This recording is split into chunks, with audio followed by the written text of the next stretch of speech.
Hello बच्चों, आप सभी का स्वागत है इस वीडियो में। और इस वीडियो में यहां पर हम लोग पढ़ रहे हैं क्लास 10th के साइंस के चैप्टर नंबर 10 को, जिसका नाम है the human I and the colourful world. तो यहां पर ये जो वीडियो है, इस वीडियो में इस चैप्टर को हम लोग कंप्लीटली स्टडी करने वाले हैं, एनसीईआरटी बुक से लाइन बाय लाइन स्टडी करने वाले हैं, और साथ ही साथ जिस टॉपिक से प्रीवियस ईयर क्वेश्चन पूछे गए हैं वो मैं आपको बताते चलूंगा।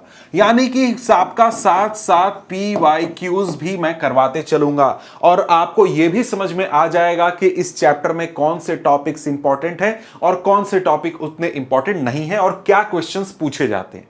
तो यहां पर यह वीडियो अंत तक देखो, आपका यहां पर इस वीडियो के साथ ये चैप्टर पूरी तरीके से तैयार हो जाएगा।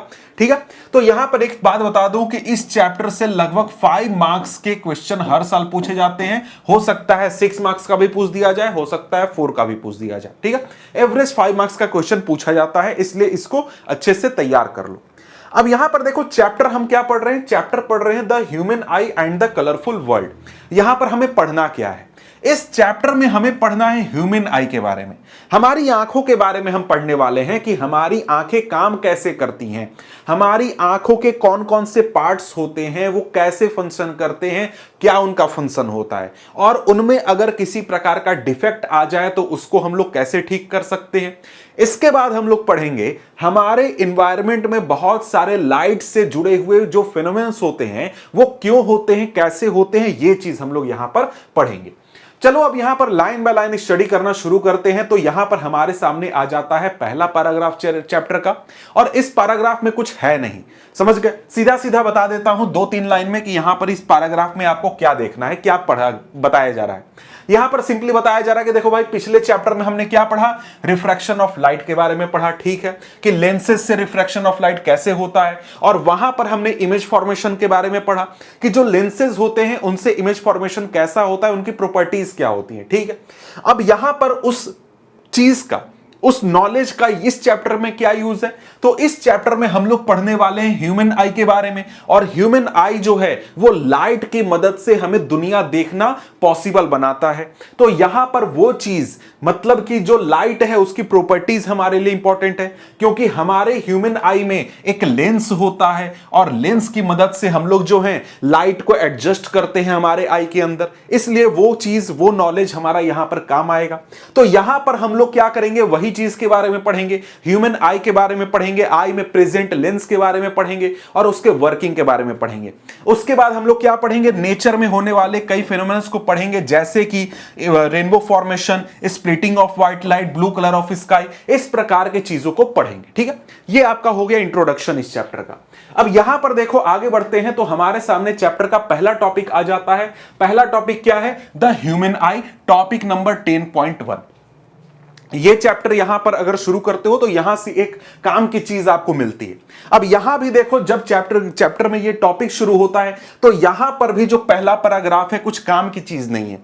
क्यों भाई, क्या बता रहा है यहां पर? सिंपल सी बात बता रहा है, जैसे human I is one of the most valuable and sensitive sense organ, ये तो आपको पता ही है। इसी प्रकार की और भी बातें जो आपको पता है वही बता रहा है कि भाई आईज की मदद से हम अपने आसपास के वंडरफुल वर्ल्ड को देखने पाते हैं, कलर्स को देखने पाते हैं। अगर आईज नहीं हो, मतलब कि आईज को हम क्लोज कर देते हैं, तो हम लोग स्मेल की मदद से, साउंड की मदद से, टेस्ट की मदद से, या फिर टच करके दुनिया को समझ सकते हैं, जान सकते हैं। लेकिन कलर्स को आइडेंटिफाई करना, आई क्लोज करके आइडेंटिफाई करना कलर्स को पॉसिबल नहीं है। उसके लिए हमें आईज की जरूरत होती है, इसलिए आई हमारे लिए बहुत इंपॉर्टेंट है।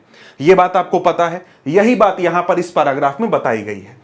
इसके बाद यहां पर हम लोग जब आगे बढ़ते हैं तो यहां से हम लोगों को अब आई के बारे में पढ़ना है, आई के स्ट्रक्चर और उसके डिफरेंट पार्ट्स के बारे में पढ़ना है। ठीक है, अब यहां पर देखो, सबसे पहले आपको क्या करना है? ये जो आपका आई का स्ट्रक्चर यहां पर है, इसको अच्छे से ध्यान में रखना है, समझ लेना है, याद कर लेना है कि भाई कहां पर कौन सा पार्ट होता है। अगर आप इसको अच्छे से समझ लोगे, याद कर लोगे, तो आपके बहुत सारे जो क्वेश्चंस बनते हैं वो आसानी से यहां पर आपके क्लियर हो जाएंगे।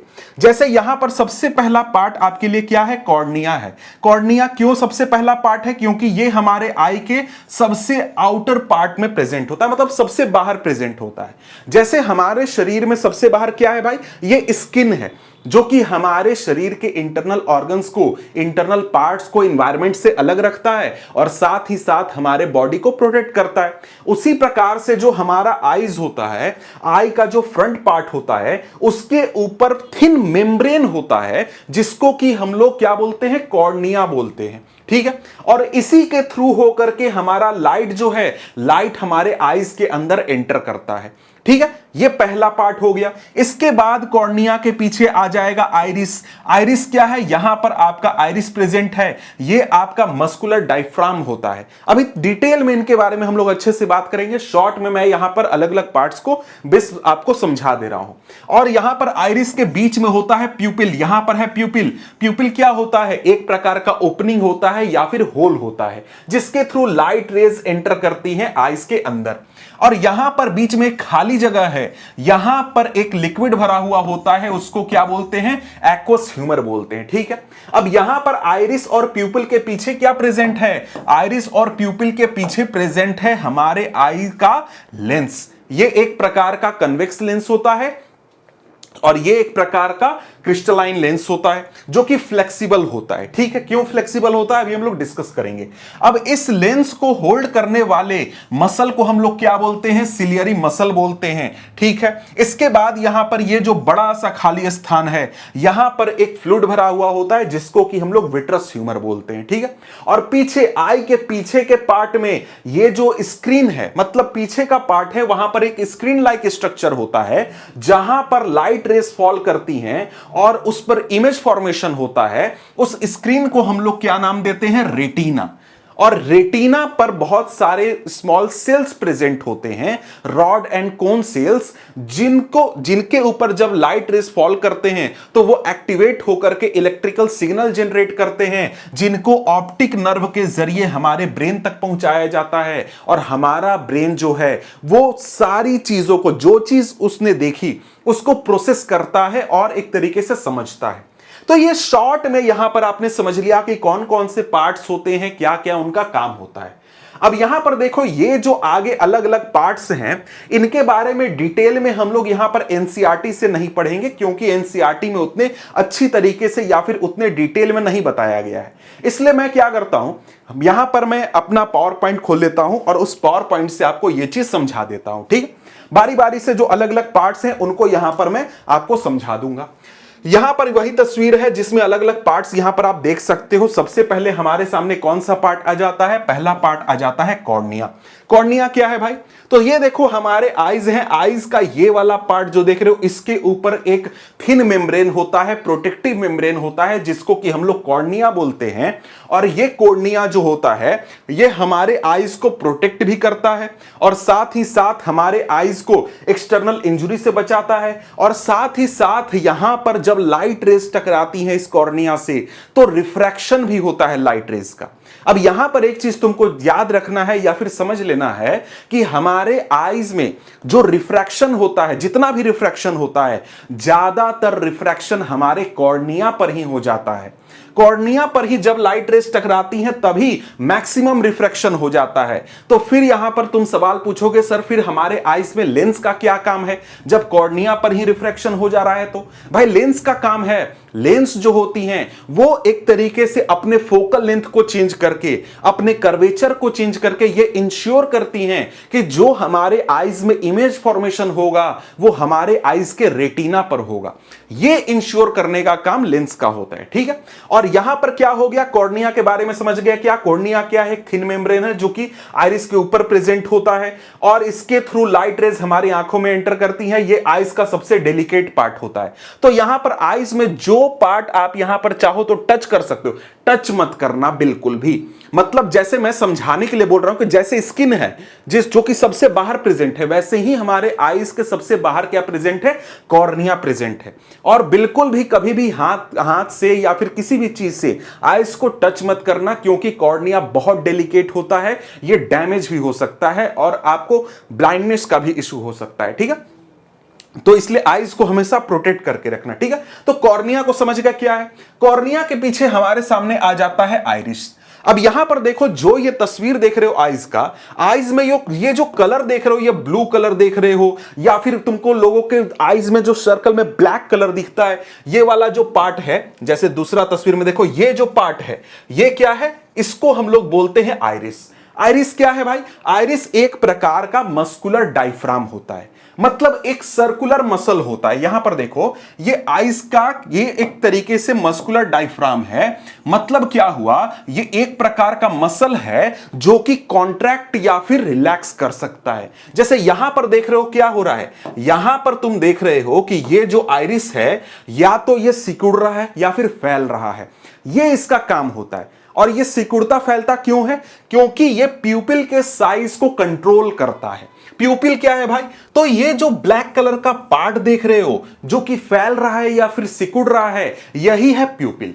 प्यूपिल क्या है? कुछ नहीं है, एक प्रकार का होल है, या फिर कहो तो एक प्रकार का ओपनिंग है, जिसके जरिए लाइट रेज हमारे आईज के लेंस पर या फिर आईज के इंटीरियर पार्ट तक पहुंचता है। ठीक है, तो यहां पर क्या हो गया? आइरिस क्या काम करेगा? आइरिस जो है वो प्यूपिल के साइज को कंट्रोल करेगा। प्यूपिल क्या होता है? प्यूपिल एक प्रकार का ओपनिंग होता है जो कि आइरिस के सेंटर में प्रेजेंट होता है, जिसके जरिए लाइट पास होता है और हमारे आईज के लेंस तक या फिर इंटीरियर पार्ट तक पहुंचता है। ठीक है, अब यहां पर आइरिस का काम क्या है? आइरिस जो है प्यूपिल के साइज को एडजस्ट करेगा। क्यों एडजस्ट करेगा भाई? बात है कि हमारे आईज को अलग अलग कंडीशन में इमेज फॉर्मेशन करने के लिए अलग अलग अमाउंट में लाइट की आवश्यकता होती है। जैसे हम लोग अंधेरे कमरे में प्रेजेंट होंगे तो वहां पर लाइट बहुत कम होता है, तो लाइट बहुत कम है तो भाई वहां पर ज्यादा लाइट रेज हमारे आईज में एंटर करेंगी, तब हमारा इमेज फॉर्मेशन क्लियर होगा, साफ होगा, हमको साफ दिखेगा। तो वहां पर आइरिस क्या करेगा? आइरिस इस प्रकार से प्यूपिल के साइज को बड़ा कर देगा और लाइट रेज ज्यादा एंटर करेंगे, जिससे कि हमारा आईज जो है वो क्लियर इमेज बनाने पाएगा, हमको ब्राइट इमेज बनेगा। ठीक है, लेकिन जब हम बाहर चले जाते हैं, सनलाइट में चले जाते हैं या फिर बहुत ब्राइट लाइट में हम प्रेजेंट होते हैं, तब वहां पर बाहर बहुत लाइट है, हमको उतने लाइट की आवश्यकता नहीं है इमेज फॉर्मेशन करने के लिए, क्लियर इमेज बनाने के लिए। उस समय में आइरिस क्या करता है? हमारे प्यूपिल के साइज को स्मॉल कर देता है, इस ओपनिंग को स्मॉल कर देता है, जिससे कि कम लाइट रेज आईज के अंदर पहुंचे और इमेज फॉर्मेशन साफ हो सके, बहुत ज्यादा ब्राइट इमेज ना बने। ठीक है, तो यहां पर आइरिस क्या काम करेगा? प्यूपिल के साइज को कंट्रोल करेगा, प्यूपिल के साइज को बड़ा या फिर छोटा करेगा। इसका वर्किंग भी यहां पर लिखा हुआ है, सिंपल सा वर्किंग है जो कि मैंने आपको समझा दिया। ठीक है, अब यहां पर देखो, आइरिस को आपने समझ लिया। आइरिस क्या है? एक प्रकार का मस्कुलर डायफ्राम है जो कि प्यूपिल के साइज को कंट्रोल करता है। और यहां पर प्यूपिल क्या होता है यह भी आपने समझ लिया, ओपनिंग होता है। जब हमें ज्यादा लाइट की आवश्यकता होती है आईज में, तब प्यूपिल का साइज बड़ा हो जाता है, और जब हमें कम लाइट की आवश्यकता होती है, प्यूपिल का साइज छोटा हो जाता है। हमें ज्यादा लाइट कब चाहिए? जब हम अंधेरे में होंगे। कम लाइट कब चाहिए? जब हम लोग ब्राइट इलाके में प्रेजेंट होंगे। ठीक है, इसके बाद बढ़े तो आगे हमारे सामने क्या है? आई लेंस या फिर क्रिस्टलाइन लेंस। ठीक है, अब यहां पर देखो, हमारे आईज में जो लेंस प्रेजेंट है, ये एक प्रकार का हमारा फ्लेक्सिबल लेंस होता है या फिर सॉफ्ट मटेरियल का बना हुआ होता है, जो अपना शेप चेंज कर सकता है। और शेप चेंज करने का मतलब क्या हुआ?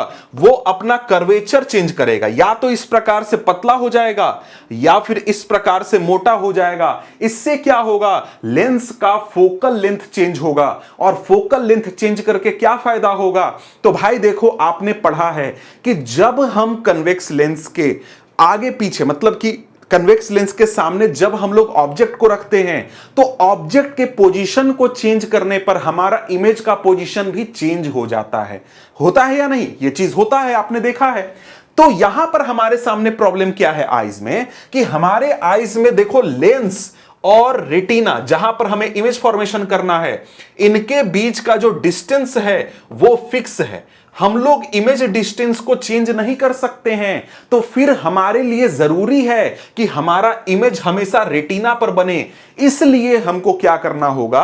हमारे आईज ने या फिर हमारे भगवान ने जो भी सिस्टम बनाया, उसने एक तरीके का ऐसा सिस्टम बनाया कि भाई हमारा जो लेंस है, इस लेंस के फोकल लेंथ को हम लोग एडजस्ट कर देंगे, जिससे कि हमारा इमेज डिस्टेंस ना चेंज हो, हमारा इमेज जो है वो यहीं पर बने, हमारे रेटिना पर ही बने, क्लियर बने। ठीक है, तो यहां पर हमारे आईज का जो लेंस होता है, ये जो लेंस है फोकल लेंथ एडजस्ट करके ये इंश्योर करता है कि हमारे आईज के रेटिना पर ही हमारे जो ऑब्जेक्ट है सामने उसका इमेज फॉर्मेशन हो। ठीक है, ये चीज आप यहां पर समझ गए। और साथ ही साथ यहां पर ये जो लेंस है ये इमेज कैसा इमेज बनाता है, रियल और इन्वर्टेड इमेज बनाता है। ठीक है, ये तो आपको पता होगा भाई, कन्वेक्स लेंस है। ठीक है, इसके बाद आगे बढ़े तो यहां पर हमारे सामने क्या है, सिलियरी मसल्स। अब ये सिलियरी मसल्स क्या होते हैं भाई, हमारे आईज को होल्ड करने वाले मसल जो होते हैं उनको सिलियरी मसल बोला जाता है। और साथ ही साथ हमने क्या बात किया कि हमारे आईज का जो कर्वेचर है वो चेंज हो सकता है, फोकल लेंथ चेंज हो सकता है। तो यहां पर ये जो लेंस है इसका कर्वेचर या फिर फोकल लेंथ चेंज कैसे होता है, तो ये काम करता है सिलियरी मसल। अब यहां पर देखो, तुम सिलियरी मसल को देख सकते हो, हमारे आईज के यहां पर चारों तरफ, मतलब जो लेंस है उसके चारों तरफ सिलियरी मसल प्रेजेंट होते हैं, जो कि लेंस को चारों तरफ से इस प्रकार से पकड़ करके रखते हैं। तो यहां पर ये सिलियरी मसल जो है ये रिलैक्स या फिर कॉन्ट्रैक्ट करके जो लेंस है उसके कर्वेचर को चेंज करने का काम करते हैं। ये काम कैसे करता है अभी हमको पढ़ना है आगे, वहां पर हम लोग डिस्कस कर लेंगे। यहां पर बस ये समझ लो कि ये जो सिलियरी मसल है ये हमारे लेंस को होल्ड करता है और साथ ही साथ यहां पर कर्वेचर को चेंज करने का काम करता है। ठीक है, अब यहां पर एक और चीज बता दूं कि ये सिलियरी मसल डायरेक्टली लेंस को होल्ड नहीं करता, यहां पर इसके साथ एक सस्पेंसरी लिगामेंट जुड़ा हुआ होता है जो कि लेंस से जुड़ा हुआ होता है एक तरफ और दूसरी तरफ सिलियरी मसल से जुड़ा हुआ होता है। यह काम कैसे करता है अभी 2 मिनट बाद अगले टॉपिक में हम लोग डिस्कस करेंगे। यहां पर आ गया हमारे सामने विट्रस ह्यूमर। ये क्या है, ये एक प्रकार का जेली लाइक सब्सटेंस है जो कि यहां पर भरा हुआ होता है। यहां पर देखो, ये जो हमारा बड़ा सा पार्ट है ये, इसका वर्क क्या है, ये हमारे आई बॉल के शेप को बना करके रखता है कि भाई ये जो शेप है हमारे आई का उस शेप को बना करके रखता है और यहां पर विट्रस ह्यूमर से हो करके लाइट रेज हमारे रेटिना तक पहुंचती है।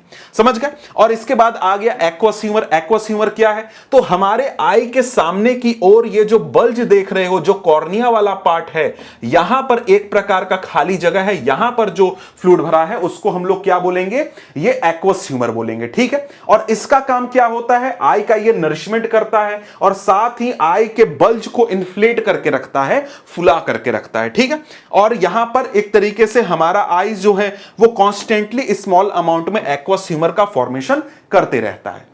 अब यहां पर आगे बढ़ते हैं तो आगे हमारे सामने अगला पार्ट आ जाता है, वो क्या है, रेटिना। रेटिना क्या है भाई, रेटिना एक प्रकार का स्क्रीन है जिसके ऊपर हमारे आई का लेंस का पूरा सिस्टम क्या करता है, इमेज फॉर्मेशन करता है। ठीक है, अब यहां पर कहता है the posterior part of the eye ball which acts as an screen is called the retina. हमारे आई का ये पीछे वाला पार्ट क्या है, ये पार्ट हमारा रेटिना कहलाता है, जो कि एक स्क्रीन के रूप में काम करता है। कहता है कि the retina contains million of light sensitive sales. Retina पर मिलियंस की संख्या में लाइट सेंसिटिव सेल्स प्रेजेंट होते हैं। कौन से cell, rod and cone cells. ठीक है, और ये जो होते हैं ये लाइट सेंसिटिव होते हैं। मतलब क्या होगा, जब यहां पर लाइट रेस पहुंचेंगे और यहां पर इमेज फॉर्मेशन होगा तो यहां के rod and cone sales active हो जाएंगे और वो इलेक्ट्रिकल सिग्नल जनरेट करेंगे, जिसको कि हमारे आईज में प्रेजेंट ऑप्टिक नर्व के द्वारा हमारे ब्रेन तक पहुंचाया जाएगा और फिर ब्रेन उस इंफॉर्मेशन को प्रोसेस करेगा और फिर वहां पर हम लोगों को यह समझ में आएगा कि सामने है क्या। ठीक है, अब यहां पर देखो वर्क की बात करें तो यहां पर it acts an a screen, मतलब रेटिना का वर्क है। It cells are light sensitive. ठीक है, वो तो भाई आप समझ ही गए होंगे। इमेज फॉर्मेशन कैसा होता है, रियल और इन्वर्टेड, मतलब रेटिना पर जो इमेज बनता है कैसा इमेज बनता है, रियल और इन्वर्टेड बनता है। ठीक है, ये सब चीज आप लोग यहां पर समझ गए। इसके बाद ऑप्टिक नर्व की भी हम लोगों ने बात कर ली। ऑप्टिक नर्व क्या करता है, हमारे इमेज सिग्नल को, जो कि हमारे आईज के द्वारा जनरेट हुआ इलेक्ट्रिकल सिग्नल के रूप में, उसको ब्रेन तक पहुंचाने का काम करता है ऑप्टिक नर्व। यह चीज आपने समझ लिया। अब यहां पर अगर हम लोग आगे बढ़े तो आगे हमारे सामने क्या है, आगे हमारे सामने है यहां पर अगला टॉपिक। अगला टॉपिक में हमको क्या देखना है, यहां पर अगर हम लोग देखें तो अगला टॉपिक हमारे सामने आ जाता है पावर ऑफ एकोमोडेशन। यानी अब हम लोग यहां पर देखने वाले हैं कि जो हमारे आईज हैं वो दूर की चीजें और नजदीक की चीजें कैसे आसानी से देख पाते हैं। जैसे हमारे आईज में लेंस है भाई, यहां पर कोई चीज रख करके भी हम लोग क्लियर देखने पाते हैं और दूर रखने पर भी कोई भी चीज हम लोग क्लियर देखने पाते हैं। यह कैसे होता है? यहां पर क्या बोलता है? यहां पर बोलता है कि the eye lens is composed of a fibrous jelly like material. हमारा जो आई लेंस है वो फाइब्रस जेली लाइक मटेरियल से बना हुआ होता है। कहता है its curvature can be modified to some extent by the ciliary muscles. वही बात है जो कि अभी थोड़ी देर पहले मैंने आपको कहा। क्या कहा? कि भाई जो सिलियरी मसल होते हैं वो हमारे आई के कर्वेचर को चेंज करने का काम करते हैं।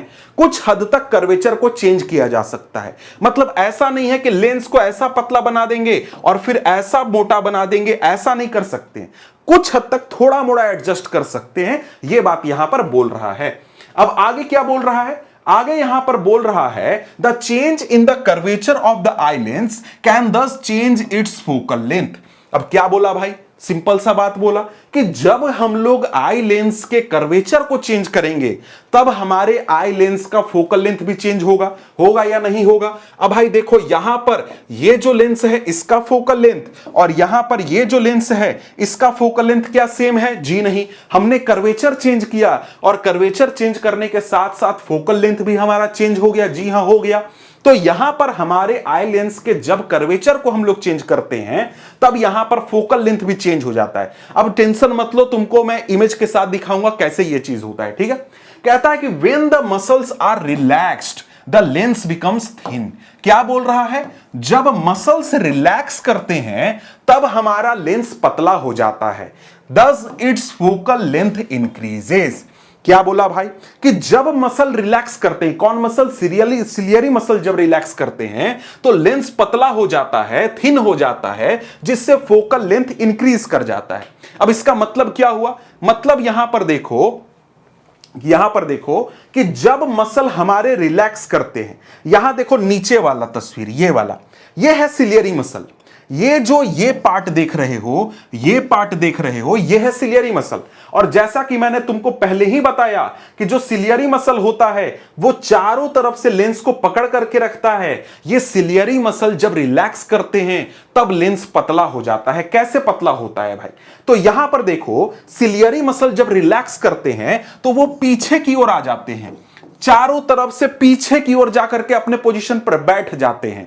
और यहां पर इस सिलियरी मसल से जो ये हमारा सस्पेंसरी लिगामेंट जुड़ा हुआ होता है, इसके ऊपर एक स्ट्रेन आता है, ये एक प्रकार से खिंचा जाता है, जिससे क्या होगा? सिलियरी मसल चारों तरफ से ऐसे जाकर के पीछे बैठ गए तो उससे ये जो हमारा सस्पेंसरी लिगामेंट है ये लेंस को खींचेगा, और लेंस को खींचेगा तो क्या होगा?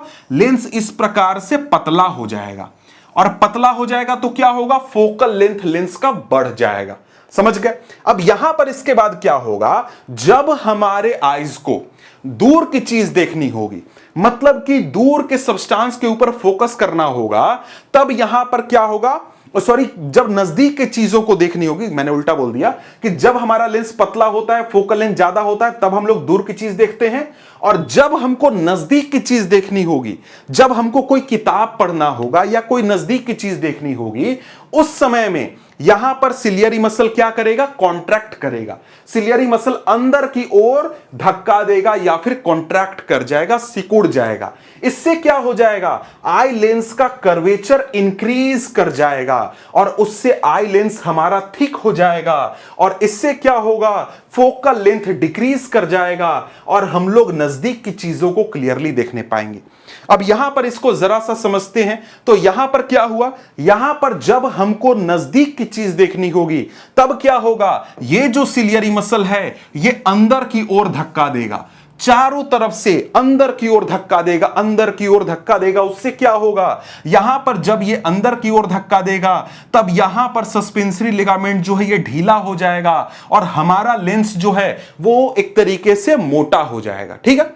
तो यहां पर इस कंडीशन में क्या हो गया? फोकल लेंथ डिक्रीज कर गया, और फोकल लेंथ डिक्रीज करने की वजह से हम लोग नजदीक की चीजों पर क्लियरली फोकस करने पाते हैं। तो यहां पर इस प्रकार से पावर ऑफ एकोमोडेशन काम करता है।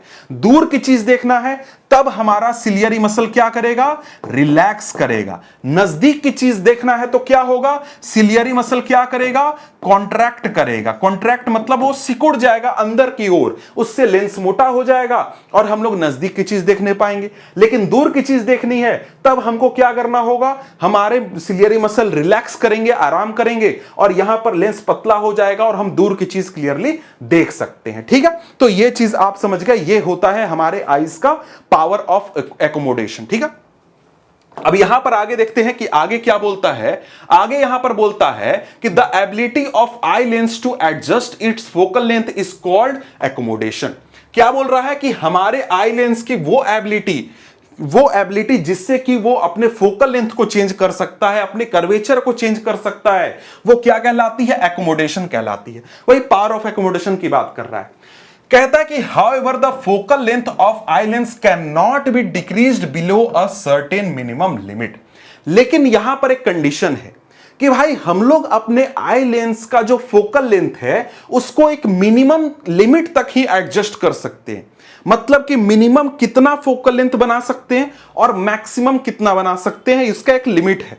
ठीक है, लिमिट क्या है वो हम देख लेते हैं। कहता है try to read a printed page by holding it very close to your eyes, you may see the image being blurred और फील स्ट्रेन इन द आई।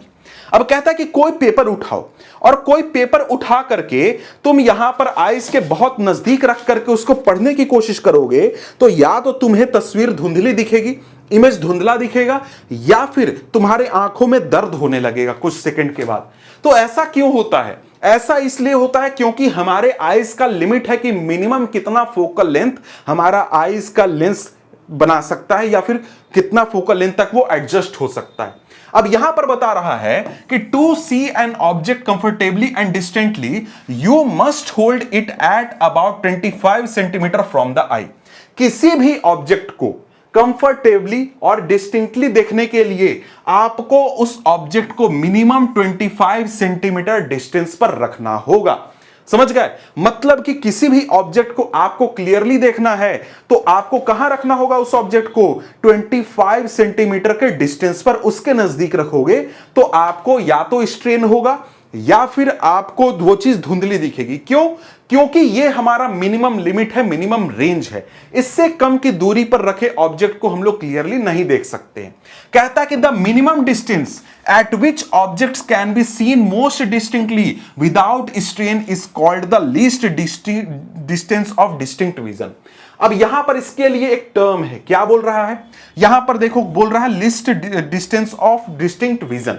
ये क्या है भाई, कि मिनिमम कितना लिमिट तक, कितने पॉइंट तक हम लोग देख सकते हैं। इसके लिए हम लोग एक और वर्ड यूज करते हैं, नियर पॉइंट, कि भाई हमारे आईज का नियर पॉइंट क्या है। नियर पॉइंट का मतलब क्या हुआ, वो पॉइंट जहां पर रखने पर किसी भी ऑब्जेक्ट को हम अपने आईज के द्वारा क्लियरली देख सकते हैं। समझ गए, तो ये नियर पॉइंट हो गया। अब यहां पर कहता है कि for a young adult with normal vision the near point is about 25 centimetre. एक नॉर्मल व्यक्ति के लिए, जो एडल्ट है, जिसकी आंखें अच्छी तरीके से काम कर रही हैं, उसके लिए नॉर्मल जो है पॉइंट, नियर पॉइंट, वो 25 सेंटीमीटर है। कि मतलब नॉर्मली किसी आदमी का अगर आंख ठीक ठाक है तो वो 25 सेंटीमीटर पर रखे हुए ऑब्जेक्ट को क्लियरली देख सकता है, उसकी आंखों में दर्द नहीं होगा, तकलीफ नहीं होगा, उसको क्लियरली दिखेगा, डिस्टिंक्टली दिखेगा, कोई दिक्कत नहीं है। यानी 25 सेंटीमीटर क्या है, नॉर्मल नियर पॉइंट है। ठीक है, इसके बाद यहां पर आगे बोलता है the farthest point up to which the eye can see objects clearly is called the far point of the eye. अब यहां पर एक और टर्म आया, फार पॉइंट, यानी दूर कोई भी ऑब्जेक्ट है, मतलब वो पॉइंट, मैक्सिमम डिस्टेंस जहां पर किसी भी ऑब्जेक्ट को हम लोग क्लियरली देख सकते हैं, वो पॉइंट क्या कहलाती है, वो पॉइंट कहलाती है फार पॉइंट। और एक नॉर्मल व्यक्ति के लिए फार पॉइंट कहां होता है, इंफिनिटी पर होता है। मतलब कि भाई कहीं भी रख दो, हम लोग क्लियरली चीजों को देख सकते हैं। जैसे रात में तुम जाकर के तारे भी क्लियरली देख सकते हो, चांद भी क्लियरली देख सकते हो, और कहीं दूर कोई पहाड़ है तो वो भी क्लियरली देख सकते हो। तुम्हारे आंखों पर कोई जोर नहीं पड़ता, क्योंकि हमारे आंखों का फार पॉइंट क्या है, इंफिनिटी है। ठीक है, अब यहां पर कहता है you may note here a normal eye can see objects clearly that are between 25 centimetre and infinity. Normal eyes का जो विजन रेंज है वो क्या है, 25 सेंटीमीटर मिनिमम और इंफिनिटी मैक्सिमम, यानी नियर पॉइंट 25 सेंटीमीटर और फार पॉइंट इंफिनिटी। ठीक है, अब यहां पर आगे बताता है कि sometimes the crystalline lens of people at old age become milky and cloudy, this condition is called cataract. कई बार क्या होता है कि जब लोगों का एज बढ़ता है तो एज बढ़ने के साथ उनके आईज का जो लेंस है वो मिल्की या फिर क्लाउडी हो जाता है। इस कंडीशन को हम लोग क्या बोलते हैं, कैटरैक्ट बोलते हैं। और इसकी वजह से क्या होता है, लोग अपने पार्शियल मतलब अपने विजन को पार्शियली लूज कर देते हैं या फिर कंप्लीटली वो लूज कर देते हैं। और इस तरीके के कंडीशन में या फिर इस तरीके की बीमारी में जो लोग होते हैं उनको सर्जरी करानी पड़ती है, जिसको कैटरैक्ट सर्जरी बोलते हैं, और उसके जरिए लेंस को रिप्लेस किया जाता है, जिसके बाद लोग जो हैं चीजों को क्लियरली देख पाते हैं। अब यहां पर देखो हम लोग पावर ऑफ एकोमोडेशन को जरा सा देख लेते हैं विजुअली कैसे ये काम करता है। देखो यहां पर एक कंडीशन क्या हो रहा है, एक कंडीशन है कि हमारा जो लेंस है वो ये जो सिलियरी मसल है ये अंदर की ओर पुश कर रहा है, तब यहां पर क्या हो जा रहा है, लेंस मोटा हो जा रहा है। और एक बार जो ये सिलियरी मसल है ये बाहर की ओर आ रहा है, मतलब रिलैक्स पोजीशन में आ रहा है, तो लेंस हमारा पतला हो जा रहा है। इस प्रकार से कर्वेचर यहां पर चेंज किया जा रहा है, इस प्रकार से यहां पर फोकल लेंथ चेंज किया जा रहा है। यह चीज यहां पर तुम देख सकते हो। इसके बाद यहां पर अगर हम लोग बात करें तो कैटरैक्ट में यहां पर देख सकते हो कि ये प्रॉब्लम, ये जो आई का तुम देख रहे हो सिचुएशन, ये क्या है, इसी को हम लोग कैटरैक्ट बोलते हैं। और इसके लिए सर्जरी होती है जिसमें कि लेंस वगैरह को चेंज किया जाता है, जिससे कि लोग जो है वो फिर क्लियरली देखने पाते हैं। ठीक है, इसके बाद यहां पर हम लोग अगर आगे बढ़े तो आगे बढ़ने से पहले यहां पर अभी तक जितना भी हमने पढ़ा उससे जो क्वेश्चंस पूछे गए हैं इनको जरा सा हम लोग देख लेते हैं। यहां पर बेसिक क्वेश्चन आपसे पूछे जाएंगे। बेसिक क्वेश्चन क्या पूछा जाएगा कि ये जो अलग अलग पार्ट्स को मैंने समझाया पढ़ाया उनमें से कौन से पार्ट का क्या फंक्शन है। जैसे यहां पर पूछा है 2025 में ये क्वेश्चन पूछा गया है, क्या पूछा है, the part of human I which controls the amount of light entering into it. तो भाई वो पार्ट जो कि ये कंट्रोल करता है कि हमारे आईज में कितना लाइट एंटर करेगा, वो कौन सा पार्ट है, तो आप यहां पर बता सकते हो। इसके बाद अगला क्वेश्चन क्या पूछा है, the lens system of human eye forms an image on a light sensitive screen which is called as. अब लाइट सेंसिटिव स्क्रीन के ऊपर इमेज फॉर्मेशन होता है, उस लाइट सेंसिटिव स्क्रीन को क्या बोलते हैं, यह भी आप यहां पर बता सकते हो। बहुत इजी क्वेश्चन है, यही बात यहां पर पूछी गई है।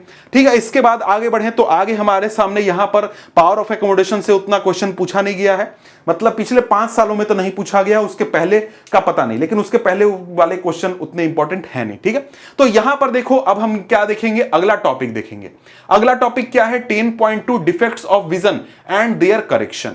यानी यहां पर अब हम लोग बात करने वाले हैं कि जो लोगों के आईज हैं, जो लेंस है या फिर जो पूरा ये सिस्टम है, इसमें अगर किसी भी प्रकार का डिफेक्ट आ जाए तो उसको कैसे हम लोग डील करते हैं और कौन कौन से डिफेक्ट्स आते हैं, ये चीज देखेंगे। कह रहा है कि समटाइम्स द आई में gradually lose its power of accommodation. कई बार क्या हो सकता है कि जो आईज का पावर ऑफ एकोमोडेशन है वो जा सकता है या फिर कम हो सकता है। हो सकता है कि हमारे आईज के जो लेंस हैं वो सही से श्रिंक या फिर सही से एक्सपैंड न करें, या फिर हो सकता है कि सिलियरी मसल उतना अच्छा काम नहीं कर रहे हैं जिससे कि हमारा जो पावर ऑफ एकोमोडेशन है वो काम नहीं कर रहा है, या फिर और कोई कारण हो सकते हैं। उसकी वजह से क्या होगा, उसकी वजह से हमारे आईज जो हैं क्लियरली ऑब्जेक्ट्स को नहीं देखने पाएंगे। ठीक है, यह प्रॉब्लम आ सकती है। कहता है कि in such condition the person can not see the objects distinctly and comfortably, the vision becomes blurred due to refractive defect of the eye. यहां पर क्या बोल रहा है कि रिफ्रैक्टिव डिफेक्ट्स की वजह से, अच्छे से रिफ्रैक्शन नहीं होने के कारण हमारे आईज में यह प्रॉब्लम आ सकती है कि लोग क्लियरली ना दिखने पाए। तो यहां पर अगर हम लोग देखें तो यहां पर 3 प्रकार के रिफ्रैक्टिव डिफेक्ट्स को हम लोग यहां पर पढ़ने वाले हैं जो कि कॉमनली लोगों में पाए जाते हैं। ठीक है, तो यहां पर अगर हम लोग देखें तो पहला हमारे सामने जो डिफेक्ट है वो क्या है, मायोपिया या फिर नियर साइटेडनेस। ठीक है, पहला हमारा डिफेक्ट हो गया। दूसरा यहां पर क्या डिफेक्ट हो गया, दूसरा डिफेक्ट है हाइपरमेट्रोपिया या फिर फार साइटेडनेस। और तीसरा डिफेक्ट हमको पढ़ना है प्रेस बायोपिया। ये 3 डिफेक्ट्स यहां पर पढ़ने हैं। ये क्या होते हैं और इनको हम लोग ठीक कैसे करते हैं, ये चीज यहां पर हम लोग पढ़ेंगे। अब यहां पर अगर हम लोग शुरू करें तो सबसे पहले हम लोग शुरुआत करते हैं मायोपिया के साथ। मायोपिया के बारे में क्या बोल रहा है? बोल रहा है कि myopia is also known as near sightedness. Myopia को हम लोग क्या बोलते हैं? नियर साइटेडनेस बोलते हैं। अब यहां पर एक बात ध्यान आपको रखना है कि आई डिफेक्ट्स के बारे में जैसा नाम उसका उल्टा काम। नियर साइटेडनेस बोल रहा है, इसका मतलब क्या भाई? नजदीक का चीज दिखता है, दूर का नहीं दिखता है। समझ गए बात को? यही बात है। A person with myopia can see clearly objects, can see nearby objects clearly but can not see distinct object distinctly. मतलब क्या हुआ कि भाई नजदीक की चीजें क्लियर दिख रही हैं लेकिन दूर की चीजें क्लियरली नहीं दिख रही हैं। ये यहां पर प्रॉब्लम होता है मायोपिया में। कहता है कि a person with this defect has the far point nearer than infinity. अब यहां पर क्या होता है कि जिस भी व्यक्ति को मायोपिया का प्रॉब्लम होगा उसको क्या प्रॉब्लम होगा कि उसका जो फार पॉइंट है, जो कि नॉर्मल व्यक्ति का कितना होता है? इंफिनिटी होता है। वो फार पॉइंट इंफिनिटी ना होकर के इंफिनिटी के कुछ नजदीक आ चुका है। इसका मतलब क्या हुआ? इसका मतलब हुआ कि नॉर्मली हमने क्या देखा कि नॉर्मली हमारे आंखों में जब इंफिनिटी से लाइट रेज आएंगी तो उसका इमेज कहां बनेगा? रेटिना पर बनेगा। ये हमारा आंखों का पावर ऑफ एकोमोडेशन ये काम कर देता है। लेकिन यहां पर हमारे आईज में कुछ रिफ्रैक्टिव डिफेक्ट आया जिसकी वजह से इंफिनिटी से आने वाली लाइट रेज का इमेज फॉर्मेशन रेटिना पर नहीं हो रहा है। यानी कि जो फार पॉइंट इंफिनिटी होना चाहिए था वो इंफिनिटी ना होकर के कुछ दूरी पर है, जैसे कि 10 मीटर की दूरी पर या 20 मीटर की दूरी पर। मतलब कि आईज का जो फार पॉइंट है वो इंफिनिटी से नजदीक आ चुका है। मतलब कि 10 मीटर के डिस्टेंस अगर किसी का फार पॉइंट हो चुका है आंख का डिफेक्ट के कारण, तो 10 मीटर के डिस्टेंस पर रखेंगे ऑब्जेक्ट तो क्लियरली वो देख पाएगा। लेकिन 20 पर रख देंगे तो क्लियरली नहीं दिखेगा, इंफिनिटी पर रख देंगे तो क्लियरली नहीं दिखेगा। ये प्रॉब्लम यहां पर होता है लोगों को। ठीक है, यहां पर इसके बाद अगर हम लोग आगे देखें तो आगे यहां पर क्या बोलता है? बोलता है such a person may not see clearly up to a distance of few metre. इस प्रकार का किसी को अगर डिफेक्ट होता है तो वो कुछ मीटर के डिस्टेंस से ज्यादा की दूरी के ऑब्जेक्ट्स को क्लियरली नहीं देख पाता है। कहता है कि in a myopic eye the image of distant object is formed in front of the retina. ये यहां पर थोड़ा सा ध्यान रखना कि मायोपिया में क्या होगा कि अगर हम लोग डिस्टेंट ऑब्जेक्ट को देखने की कोशिश करते हैं, इंफिनिटी पर रखे ऑब्जेक्ट को देखने की कोशिश करते हैं, जैसे मायोपिया किसी को हो गया है और उसका फार पॉइंट 10 मीटर है और अगर ऑब्जेक्ट 20 मीटर डिस्टेंस पर रखा हुआ है तो उस ऑब्जेक्ट से आने वाली जो लाइट रेज हैं उनका इमेज कहां बन जाएगा? रेटिना के पहले ही बन जाएगा। और रेटिना के पहले इमेज बनेगा तो क्या होगा? क्लियरली नहीं दिखेगा, धुंधला दिखेगा। यह प्रॉब्लम यहां पर होता है। मतलब कि अगर इंफिनिटी पर हो या फिर इस डिस्टेंस से फार पॉइंट से ज्यादा दूरी से लाइट रेज आएंगी तो वो इमेज फॉर्मेशन कहां होगा? रेटिना के पहले हो जाएगा, जिससे कि उसको ये ऑब्जेक्ट क्लियरली नहीं दिखेगा। ये प्रॉब्लम होता है मायोपिया में। ठीक है, इसके बाद यहां पर देखें तो ये प्रॉब्लम क्यों होता है ये चीज हमको देखना है। कहता है कि this defect may arise due to first excessive curvature of the eye lens. Eye lens के एक्सेसिव कर्वेचर के कारण यह प्रॉब्लम हो सकता है। एक्सेसिव कर्वेचर कहने का मतलब क्या हुआ? हमारा आई लेंस होना चाहिए इतना कर्वेचर का, लेकिन हमारा आई लेंस जो है वो इतना कर्वेचर हो गया है, मतलब कुछ मोटा हो गया है। आई लेंस हमारा एक तरीके से कर्वेचर ज्यादा हो गया है, इस कारण से हो सकता है। या फिर दूसरा कारण यह है कि elongation of the eye ball, हमारा जो आई बॉल है वो लंबा हो चुका है, यह भी प्रॉब्लम होता है। इस कारण से भी लोगों को यह समस्या आती है। अब यहां पर तुमको दिखाऊं तो ये देखो, नॉर्मल आई में ऐसा हमारा कर्वेचर होना चाहिए, लेकिन किसी को मायोपिया हो गया तो क्या होगा? ये जो लेंथ है ये लेंथ ज्यादा हो जाएगा, जिससे कि हमारा लेंस ठीक काम कर रहा है, सिलियरी मसल ठीक काम कर रहा है, सब ठीक काम कर रहा है, लेकिन रेटिना जो है वो पीछे चला गया है। इसकी वजह से क्लियर इमेज फॉर्मेशन नहीं हो पा रहा है और हम चीजों को क्लियर नहीं देखने पा रहे हैं। यह समस्या यहां पर हो सकती है। तो यहां पर समझ गए, दो यहां पर रीजन आपके सामने है। अब यहां पर इस प्रॉब्लम को हम लोग ठीक कैसे करते हैं? इस प्रॉब्लम को ठीक करने के लिए हम लोग सही पावर का डाइवर्जिंग लेंस यूज करते हैं, यानी कि कनकेव लेंस यूज करते हैं। सही पावर का मतलब क्या हुआ? देखो भाई, बात यह है कि किसी को अगर यह समस्या है, मायोपिया की समस्या है, तो सभी को एक जैसी तो मायोपिया होगी नहीं कि भाई सब लोगों का फार पॉइंट 10 मीटर है। किसी का फार पॉइंट 10 मीटर होगा, किसी का 20 मीटर, किसी का 50 मीटर हो सकता है। अलग अलग लोगों का भाई फार पॉइंट अलग अलग पॉइंट पर खिसक गया है। तो यहां पर अलग अलग पावर का हम लोग कनकेव लेंस यूज करेंगे, जिससे कि यहां पर हमारा इमेज फॉर्मेशन जो है, इंफिनिटी से आने वाले लाइट रेज का इमेज फॉर्मेशन एडजस्ट होकर के रेटिना पर बन जाए। तो उससे क्या हो जाएगा? उससे यहां पर हमको ये जो समस्या है उसका हम लोग निदान कर लेंगे, तो ये हमारा आंसर हो जाएगा, सॉल्यूशन हो जाएगा। यहां पर आप क्या समझे कि भाई मायोपिया क्या होता है, उसके रीजन क्या होते हैं और करेक्शन क्या होता है। करेक्शन में आपको क्या याद रखना है कि भाई कनकेव लेंस हम लोग यूज करते हैं, ये आपको याद रखना है, ठीक है।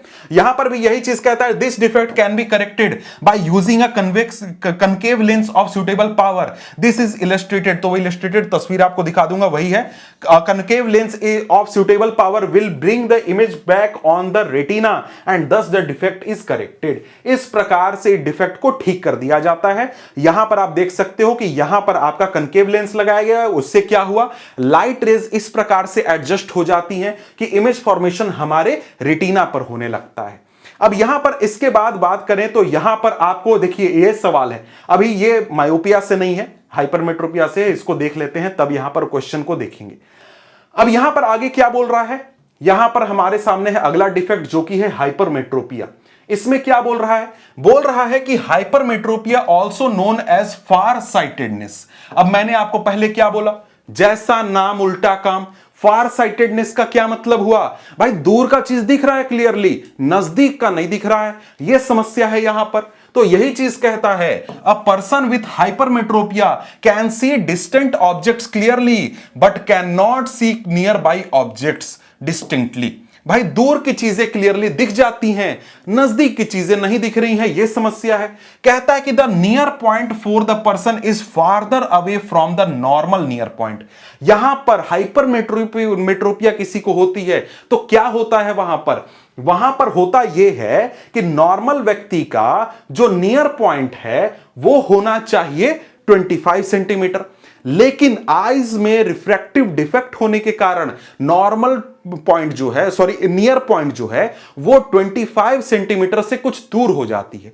मतलब कि अगर 50 सेंटीमीटर पर ऑब्जेक्ट रखेंगे तब हो सकता है क्लियर दिखे, या फिर 70 पर, या फिर 30 पर। मतलब कि 25 से दूर ऑब्जेक्ट्स रखने पर क्लियरली हमको दिखती है। समझ गए बात को?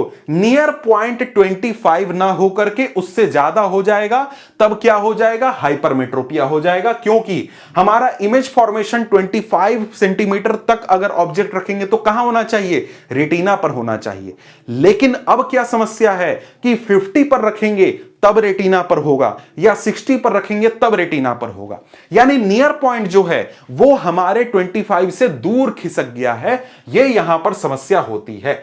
अब यहां पर यही चीज बोलता है, such a person has to keep a reading material much beyond 25 centimetre from the eye for comfortable reading. This is because the light rays from close by object are focused as at a point behind the retina. अब यहां पर इस प्रकार के व्यक्ति में क्या समस्या होगी कि अगर हम लोग यहां पर ऑब्जेक्ट को रखते हैं 25 सेंटीमीटर पर, तब इमेज फॉर्मेशन कहां पर होगा, रेटिना के पीछे हो जाएगा। रेटिना के पीछे लाइट रेज मीट करेंगी और इमेज फॉर्मेशन रेटिना के पीछे होगा। इसकी वजह से रेटिना पर कैसा इमेज बनेगा, धुंधला इमेज बनेगा, ब्लरी इमेज बनेगा और चीजें हमको ब्लर दिखेंगी। समझ गए बात को? तो यह होता है हाइपरमेट्रोपिया में प्रॉब्लम। अब यहां पर आगे बोल रहा है कि यह होता क्यों भाई? तो यह जो डिफेक्ट है यह दो कारण से हो सकता है। पहला क्या है, focal length of the eye lens is too long. भाई हमारा लेंस जो है वो कुछ ज्यादा ही पतला हो गया है। इससे कारण क्या होगा, फोकल लेंथ बहुत ज्यादा हो गया है। फोकल लेंथ उतना 25 तक आ ही नहीं रहा है। 25 सेंटीमीटर पर ऑब्जेक्ट रखने पर हमारा इमेज फॉर्मेशन नहीं हो पा रहा है। दूसरा कंडीशन क्या है, eye ball has become too small. Eye ball जो है वो छोटा हो गया है, श्रिंक कर गया है, उसके कारण भी यह समस्या हो सकती है। मतलब लेंस ठीक काम कर रहा है, सब चीज ठीक काम कर रहा है, लेकिन रेटिना रेटिना ही हमारा आगे आ गया है, तब यह समस्या हो सकती है। अब यहां पर इस प्रॉब्लम को ठीक कैसे करते हैं, इस डिफेक्ट को, तो कहता है this defect can be corrected by using a convex lens of appropriate power. हम लोग हाइपरमेट्रोपिया के लिए कौन सा लेंस यूज करते हैं, कन्वेक्स लेंस यूज करते हैं of appropriate power. Appropriate power का मतलब आप समझ रहे हो कि भाई देखो अलग अलग व्यक्ति का नियर पॉइंट अलग अलग पॉइंट पर खिसकेगा, उस हिसाब से एडजस्ट करने के लिए हम लोग अलग अलग पावर का कन्वेक्स लेंस यूज करते हैं। और यहां पर यही चीज कहता है eye glasses with converging lens provide the additional focusing power required for forming the image on the retina. ठीक है, यानी कि कन्वेक्स लेंस यानी कि कन्वर्जिंग लेंस के बारे में यहां पर बात हो रहा है। ये आपका ये इमेज, तो देखो ये इमेजेस जो यहां पर दिए गए हैं ये भी इंपॉर्टेंट है। क्यों इंपॉर्टेंट है भाई, देखो यहां पर ये क्वेश्चन देखो, ये क्वेश्चन 2024 का है। इसमें देख सकते हो सीधे आपको हाइपरमेट्रोपिया का ये इमेज दे दिया गया है। क्या बोल रहा है, study the diagram given below, answer the question that following. भाई डिफेक्ट दे दिया, name the defect of vision. भाई नाम सीधे लिखना है डिफेक्ट का, कौन सा डिफेक्ट है भाई, हाइपरमेट्रोपिया। आपको ठीक से याद होगा तो आप आसानी से लिखने पाओगे, ये क्या है, हाइपरमेट्रोपिया है। List 2 causes for this defect. 2 causes लिखने हैं आपके एनसीईआरटी में, 2 कॉजेज बताए गए हैं, 2 लिखने हैं आपको। With the help of diagram show how this defect of vision is corrected. भाई इसका करेक्शन का भी आपको यहां पर इमेज दिखाना है, बनाना है। तो ये इमेज आपको याद होगा तभी तो बनाओगे ना, तो ये इमेज याद कर लो। ऊपर यहां पर मायोपिया के जो इमेजेस हैं इनको भी याद कर लो, तब आप यहां पर आसानी से इन क्वेश्चंस का आंसर करने पाओगे। ठीक है, अब यहां पर देखो ये क्वेश्चन तो हो गया, ये क्वेश्चन 3 मार्क्स में पूछा गया था, 2025 के पहले सेट में क्वेश्चन है। अब ये क्वेश्चन थोड़ा सा मिक्स करके पूछा है, लाइट चैप्टर का क्वेश्चन। लाइट चैप्टर में क्वेश्चन क्या था भाई, पावर ऑफ लेंस था, उसको मिला करके साथ में आई डिफेक्ट पूछ दिया है। मतलब क्या, 1 मार्क्स आपको मिलेगा किस चीज के लिए, मतलब पावर ऑफ लेंस के लिए, और बाकी का पार्ट्स किस चीज के लिए है, आई डिफेक्ट के लिए। भाई यहां पर मिक्स करके क्वेश्चन दे दिया है। इसके बाद यहां पर देखो, यहां पर आई डिफेक्ट, ये तो आगे वाला जो पार्ट है, जो क्वेश्चन है, जो टॉपिक है वो पढ़ेंगे तब, यानी कि प्रेस बायोपिया से रिलेटेड क्वेश्चन है। ठीक है, इधर देख लेते हैं क्या इधर कुछ क्वेश्चन है। तो यहां पर देखें, नहीं, यहां पर भी आपका वही है, प्रेस बायोपिया से क्वेश्चन। क्या बोल रहा है, बोल रहा है प्रेस बायोपिया टॉपिक, ये तो आप जान गए। The power of accommodation of the eye usually decreases with ageing. Age जैसे जैसे बढ़ता है वैसे वैसे लोगों के आई का पावर ऑफ एकोमोडेशन जो है वो रिसीड करता जाता है या फिर डिक्रीज करता जाता है। कहता है for most people the near point gradually recedes away, they find it difficult to nearby object comfortably and distinctly without connective eye glasses. अब यहां पर क्या होता है, जैसे जैसे लोगों का एज बढ़ता है, मतलब 40-50 या फिर 60 साल का होने के बाद क्या होता है कि जो आईज के जो लेंस होते हैं वो थोड़ा सा स्टिफ हो जाते हैं, या फिर जो सिलियरी मसल्स हैं उनमें उतना पावर नहीं होता कि आई लेंस को एडजस्ट करने पाए। इस वजह से क्या होता है, लोग जो हैं वो दूर की चीजें तो देखने पाते हैं। दूर की चीजें क्यों देखने पाते हैं भाई, क्योंकि भाई दूर की चीजों को देखने के लिए सिलियरी मसल को मेहनत नहीं करना पड़ता, लेंस को भी मेहनत नहीं करना पड़ता। नजदीक की चीजों को देखने के लिए सिलियरी मसल को काम करना पड़ता है, अंदर की ओर पुश करना पड़ता है। इसलिए जो लोग होते हैं जिनको ये प्रॉब्लम होती है प्रेस बायोपिया की, उनको जनरली ये प्रॉब्लम होता है कि उनको दूर का चीज साफ दिख रहा है, नजदीक का नहीं दिख रहा है। तो भाई नजदीक का नहीं दिखेगा तो क्या सॉल्यूशन है वो तो आप समझ ही गए, अभी तुरंत हमने देखा कि भाई हम लोग क्या करेंगे, सही पावर का कन्वेक्स लेंस यूज कर लेंगे। लेकिन यहां पर क्या होता है, कई बार लोगों को यह समस्या होती है कि यहां पर लोगों को मायोपिया और हाइपरमेट्रोपिया दोनों एक साथ हो जाता है। मतलब उनको नजदीक का चीज भी क्लियरली नहीं दिख रहा है और दूर का चीज भी क्लियरली नहीं दिख रहा है। ठीक है, तो यहां पर इस कंडीशन में क्या किया जाता है, इस कंडीशन में लोगों को बाइफोकल लेंस दिया जाता है। बाइफोकल लेंस में क्या होगा, एक ही चश्मे में 2 लेंसेज होंगे, कन्वेक्स लेंस भी होगा, कनकेव लेंस भी होगा। मतलब कि एक ऐसा लेंस भी होगा जो कि दूर देखेगा। मतलब यहां पर आपको मैं इमेज ही दिखा देता हूं जिससे कि आपको क्लियरली ये चीज समझ में आ जाएगा। ठीक है, तो यहां पर आप अगर देखो तो यहां पर आप देख सकते हो, यहां पर ऊपर के हिस्से में आपको डिस्टेंस, दूर की चीजों को देखने वाला लेंस होगा और यहां पर नियर की चीजों, मतलब ऊपर कनकेव होगा, नीचे कन्वेक्स होगा। इस प्रकार से यह चश्मा बनाया जाएगा जिससे कि जिसको मायोपिया प्रेस बायोपिया दोनों एक साथ है वो यहां पर अपने प्रॉब्लम को सॉल्व कर सकता है, दोनों को देख सकता है। ठीक है, अब यहां पर अगर हम लोग देखें तो यहां पर यही चीज है, a common type of bifocal lens consist of both concave and convex lens, the upper portion consist of concave lens, it facilitate distant vision, the lower part is convex lens, it facilitate near vision, these days it is possible to correct the refractive defect with contact lenses और through surgical intervention. आज के समय में surgery वगैरह करके भी इन defects को ठीक यहां पर किया जा सकता है, ये चीज यहां पर बता रहा है। अब यहां पर देखिए, यहां पर क्या क्वेश्चन है, क्वेश्चन यही है, it is observe that the power of an eye to see nearby object as well as far off object diminishes with age, give reason for the above statement. Reason क्या है भाई, जो हमारा lens है वो stiff हो जाएगा, जो हमारा सिलियरी मसल है वो अपना पावर ऑफ एकोमोडेशन लूज कर देता है।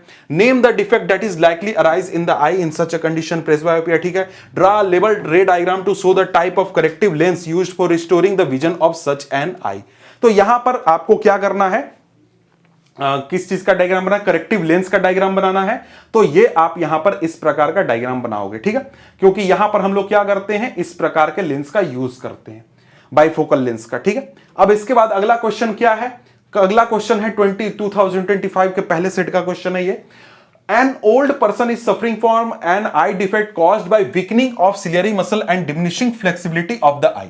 वही बात है, प्रेसबायोपिया की बात हो रही है कि भाई जो सिलियरी मसल है वो वीक हो चुका है और यहां पर आईज का फ्लेक्सिबिलिटी खत्म हो चुका है। If the defect of vision is A which can be corrected by lens B, then A and B are respectively. अब यहां पर क्या बोल रहा है, ए क्या है, डिफेक्ट है, और बी क्या है, विजन।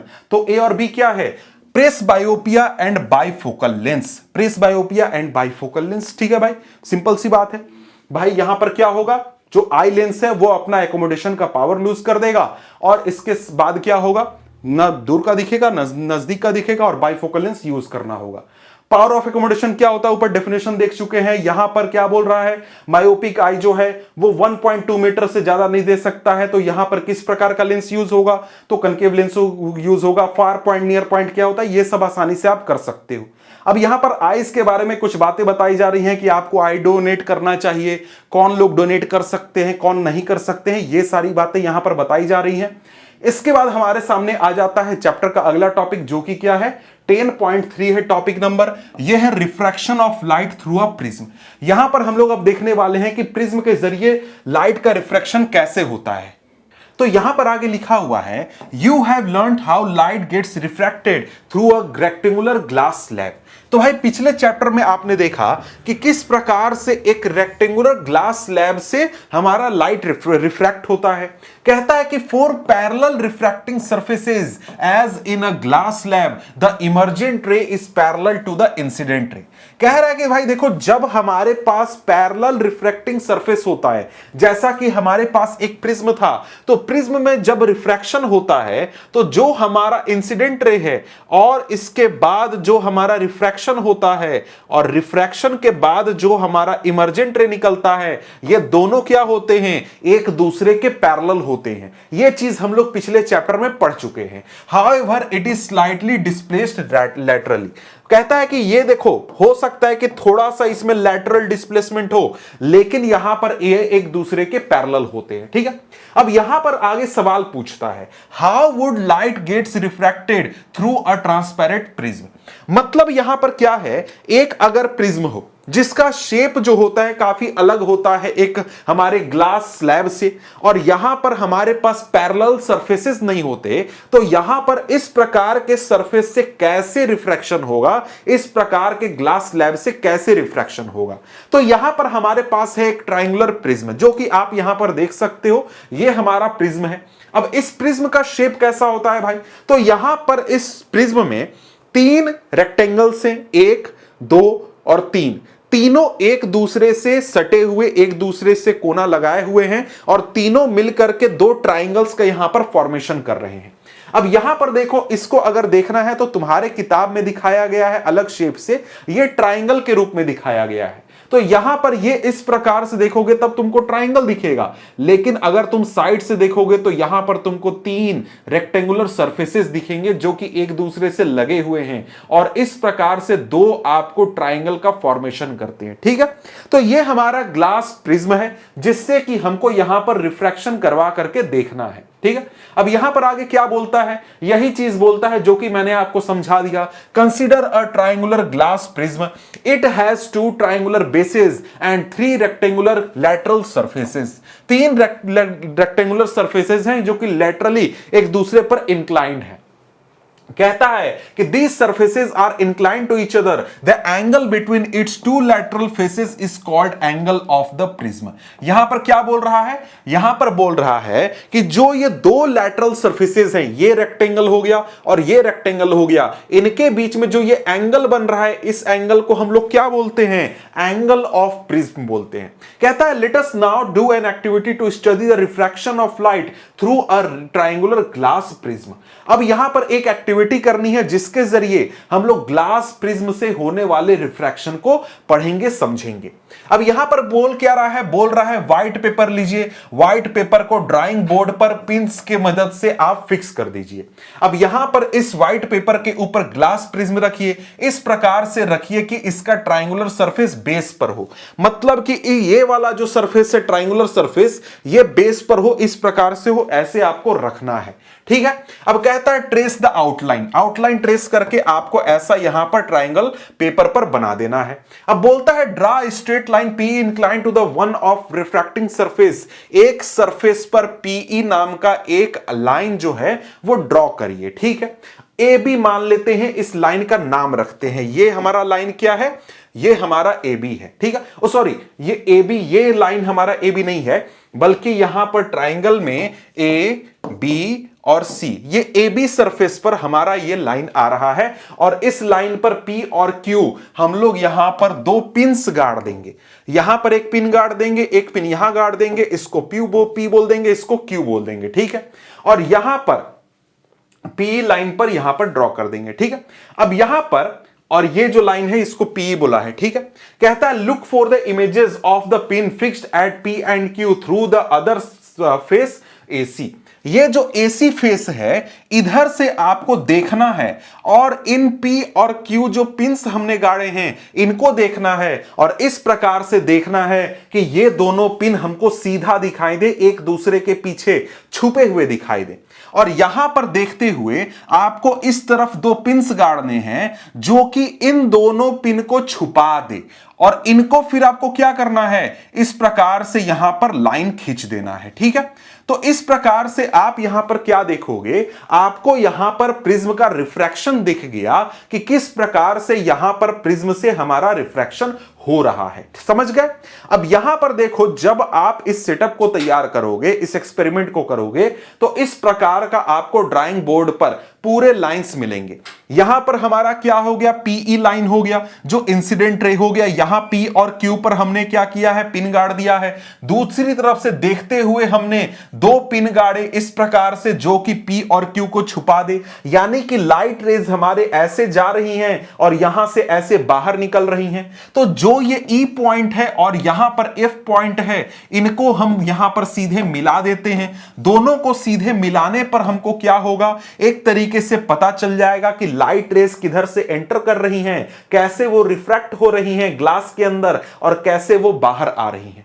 इसके बाद यहां पर हम लोग दोनों सरफेस पर नॉर्मल ड्रॉ करेंगे। नॉर्मल ड्रॉ करके यहां पर एंगल ऑफ इंसिडेंस हमको मिल जाएगा, एंगल ऑफ रिफ्रैक्शन यहां पर मिल जाएगा और यहां पर एंगल ऑफ इमर्जेंस मिल जाएगा। और ये इंसिडेंट रे और ये जो हमारा इमर्जेंट रे है, इन दोनों को जब एक दूसरे से हम जोड़ते हैं यहां पर इसको सीधे निकाल करके, तो इनके बीच में हमको एक एंगल मिलता है जिसको एंगल डी हम लोग बोलते हैं और ये होता है एंगल ऑफ डेविएशन।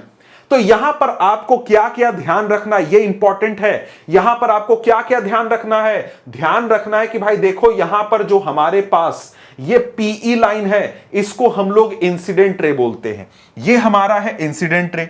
फिर हमारा ईएफ क्या हो गया, रिफ्रैक्टेड रे हो गया। एफएस क्या हो गया, ये हमारा इमर्जेंट रे हो गया। एंगल ए, ये एंगल या फिर ये एंगल क्या है, एंगल ऑफ प्रिज्म है। यहां पर एंगल आई हमारा एंगल ऑफ इंसिडेंस होता है। एंगल आर जो होता है वो एंगल ऑफ रिफ्रैक्शन होता है। एंगल ई यहां पर जो है ये देखो एंगल ऑफ ई, ये क्या है, एंगल ऑफ इमर्जेंस है, और यहां पर एंगल ऑफ डेविएशन होता है, ये एंगल ऑफ डेविएशन है।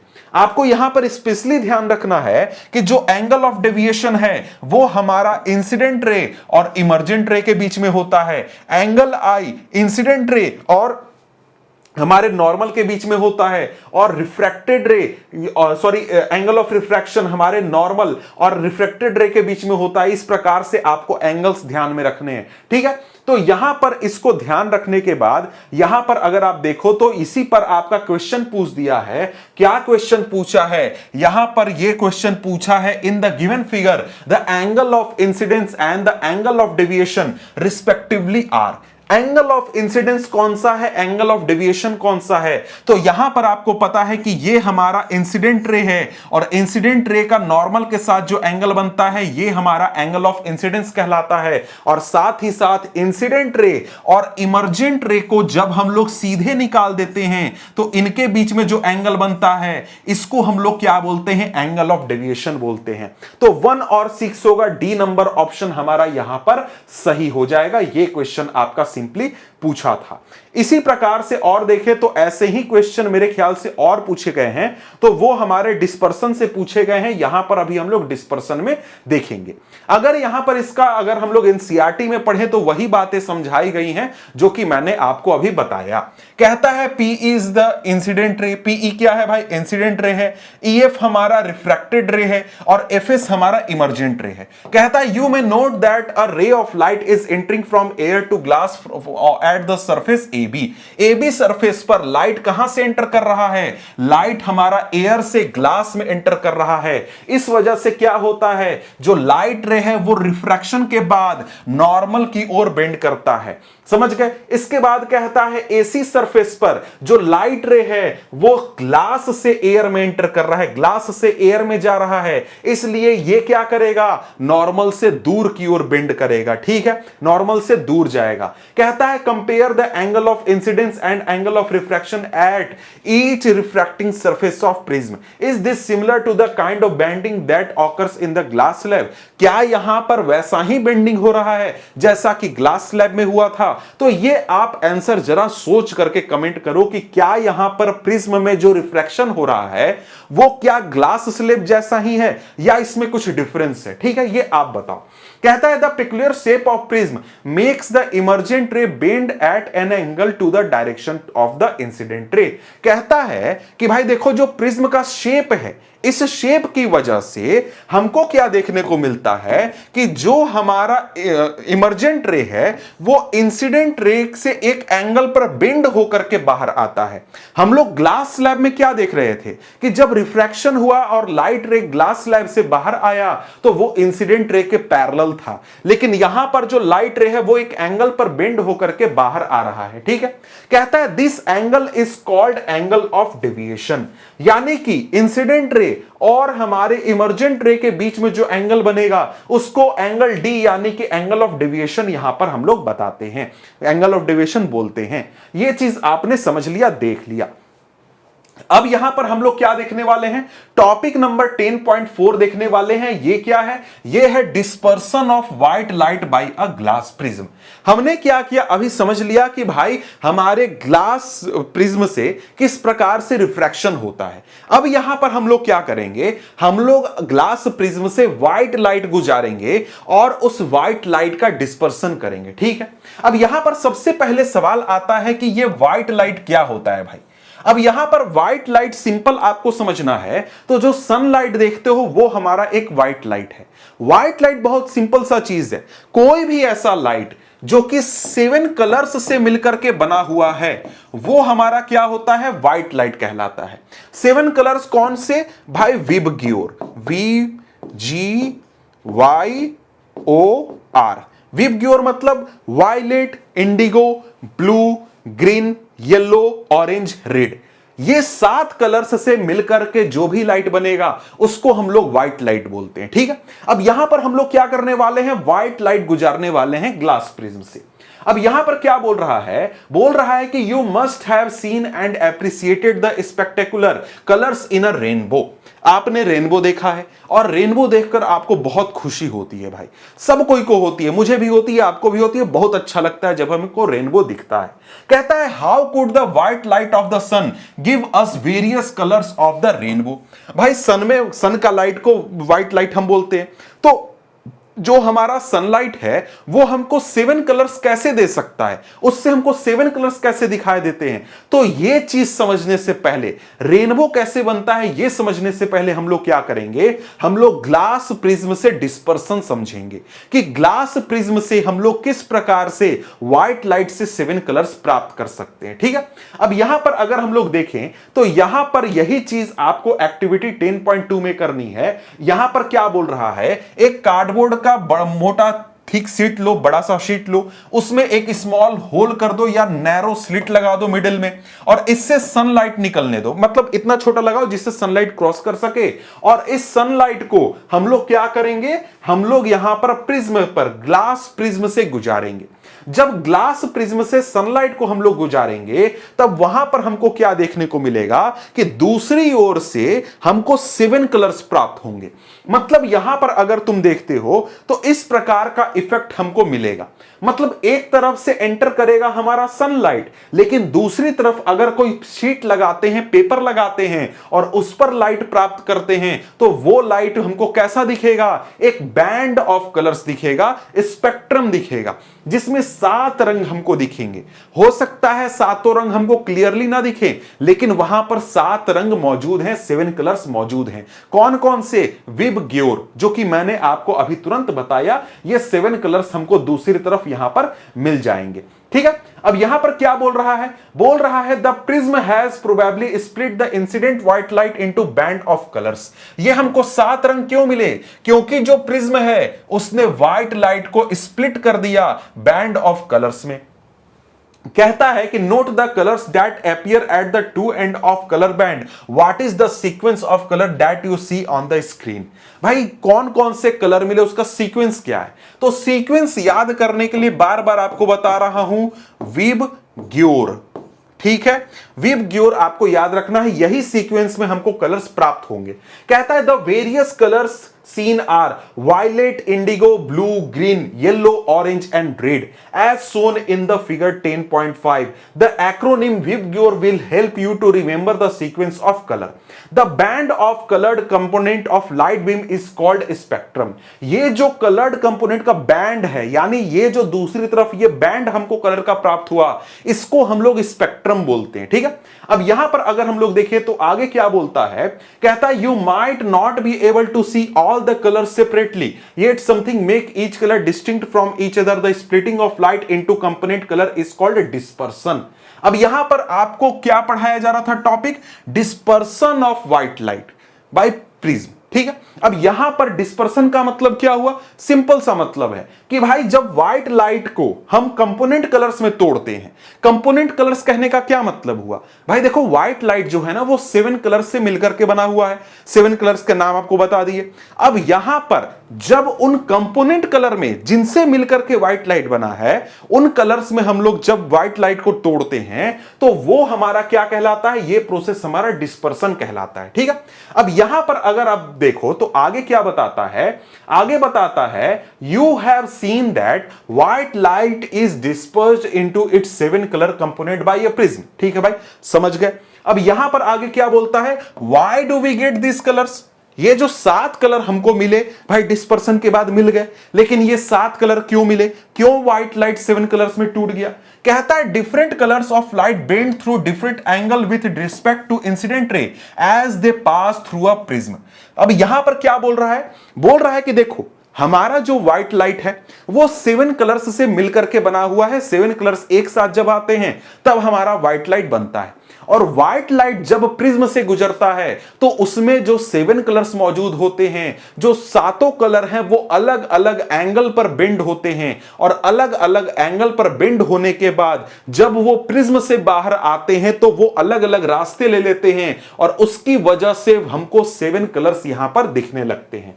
कहता है कि the red colour bends the least while the violet the most. यह चीज आपको ध्यान रखना है कि कौन सा कलर सबसे कम बेंड होता है, तो रेड कलर सबसे कम बेंड होता है और वायलेट कलर हमारा सबसे ज्यादा बेंड होता है। कहता है thus the rays of each colour emerge along different paths and thus become distinct. इसलिए क्या होता है कि अलग अलग कलर्स अलग अलग एंगल पर बेंड होते हैं, इस वजह से हमारे अलग अलग कलर्स अलग अलग पोजीशन पर हमको अलग अलग दिखाई देते हैं, इसलिए हमको बैंड ऑफ डिस्टिंक्ट कलर्स प्राप्त होता है, जिसको कि हम लोग स्पेक्ट्रम बोल देते हैं। ठीक है, अब यहां पर देखो, तो यहां पर कुछ क्वेश्चंस हैं जो कि आपको प्रीवियस ईयर में पूछे गए हैं इसी चीज से। यहां देखो, ये क्वेश्चन कब पूछा गया है, 2025 का है, सेकंड सेट का है, शायद ये दिल्ली में पूछा गया था या कहीं पूछा गया था, लेकिन मैंने ले लिया कि भाई क्वेश्चन ये पूछा गया इस टॉपिक से, इसलिए कहता है person allowed a narrow beam of white light from the sun to enter a dark room through a small aperture and placed a glass prism in its part in such a manner that the beam falls on the face AB of the prism as shown in figure. वही activity जो यहां पर अभी तुरंत हमने पढ़ा, वही activity यहां पर आपको दिया गया है। अब इसमें क्या बोल रहा है कि एक स्क्रीन लगा हुआ है, एस नाम का स्क्रीन है। A screen S is placed on the other side of the prism facing AC. On turning the prism slowly, a beautiful band of colors is obtained on the screen. It is the spectrum of sunlight. ठीक है, अब यहां पर क्या बोल रहा है, name the phenomena due to which prism split the incident white light into band of colors. भाई dispersion होता है ये। State the reason of getting a band of 7 colors in the above case. Reason अभी तुरंत हमने देखा कि जो 7 कलर्स हैं जिनसे मिलकर के व्हाइट लाइट बना हुआ है, जो सातों कलर्स हैं वो अलग अलग एंगल पर बेंड होते हैं, इस वजह से ये जब प्रिज्म से बाहर आते हैं तो यहां पर ये डिस्टिंक्ट पाथ ले लेते हैं, जिसकी वजह से हमको ये बैंड दिखता है। आगे क्या सी क्वेश्चन बोल रहा है, explain with the help of labelled ray diagram and experimental arrangement to show the recombination of spectrum of white light. Recombination अभी तुरंत हम लोग देखेंगे। आगे क्या बोलता है, दूसरा ऑप्शन, इसी क्वेश्चन का दूसरा ऑप्शन है, draw labelled ray diagram to show the formation of rainbow. Rainbow का फॉर्मेशन अभी अगले टॉपिक में हम लोग यहां पर देखने वाले हैं। अब इसी प्रकार का देखो एक और क्वेश्चन है जो कि 2023 में पूछा गया है 2 मार्क्स में। क्या बोल रहा है, अ narrow beam XY of white light is passing through a glass prism ABC as shown in the diagram. Trace it on your answer sheet and show the part of emergent beam as observed on PQ.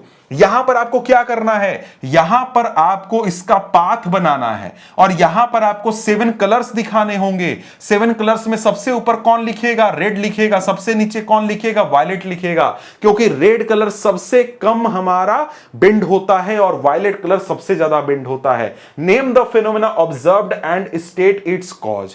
Phenomena क्या होगा, dispersion होगा और साथ में cause क्या होगा, तो वही बेंड होता है, अलग अलग एंगल पर बेंड होते हैं, उसी प्रकार से एक्सप्लेन करके आप लिख दोगे।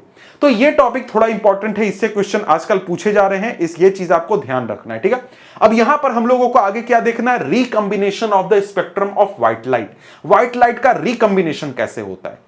अब यहां पर क्या बताता है कि Isaac Newton was the first to use a glass prism to obtain the spectrum of sunlight. He tried to split the colours of the spectrum of white light further by using another similar prism. यहां पर क्या हुआ, ये जो phenomena जिसके बारे में अभी तुरंत आपने पढ़ा, डिस्पर्सन ऑफ व्हाइट लाइट, इसको सबसे पहले खोजा था इसाक न्यूटन ने। उन्होंने जब इसको खोजा तो उन्होंने सोचा कि भाई मुझे एक प्रिज्म लगाने पर 7 कलर्स मिल गए, अब यहां पर इसके सामने अगर मैं एक और प्रिज्म लगा दूं तो हो सकता है मुझे 10, 15, 20 कलर मिल जाए। तो उन्होंने ये ट्राई किया, लेकिन वो काम बना नहीं, वो चीज हुआ नहीं।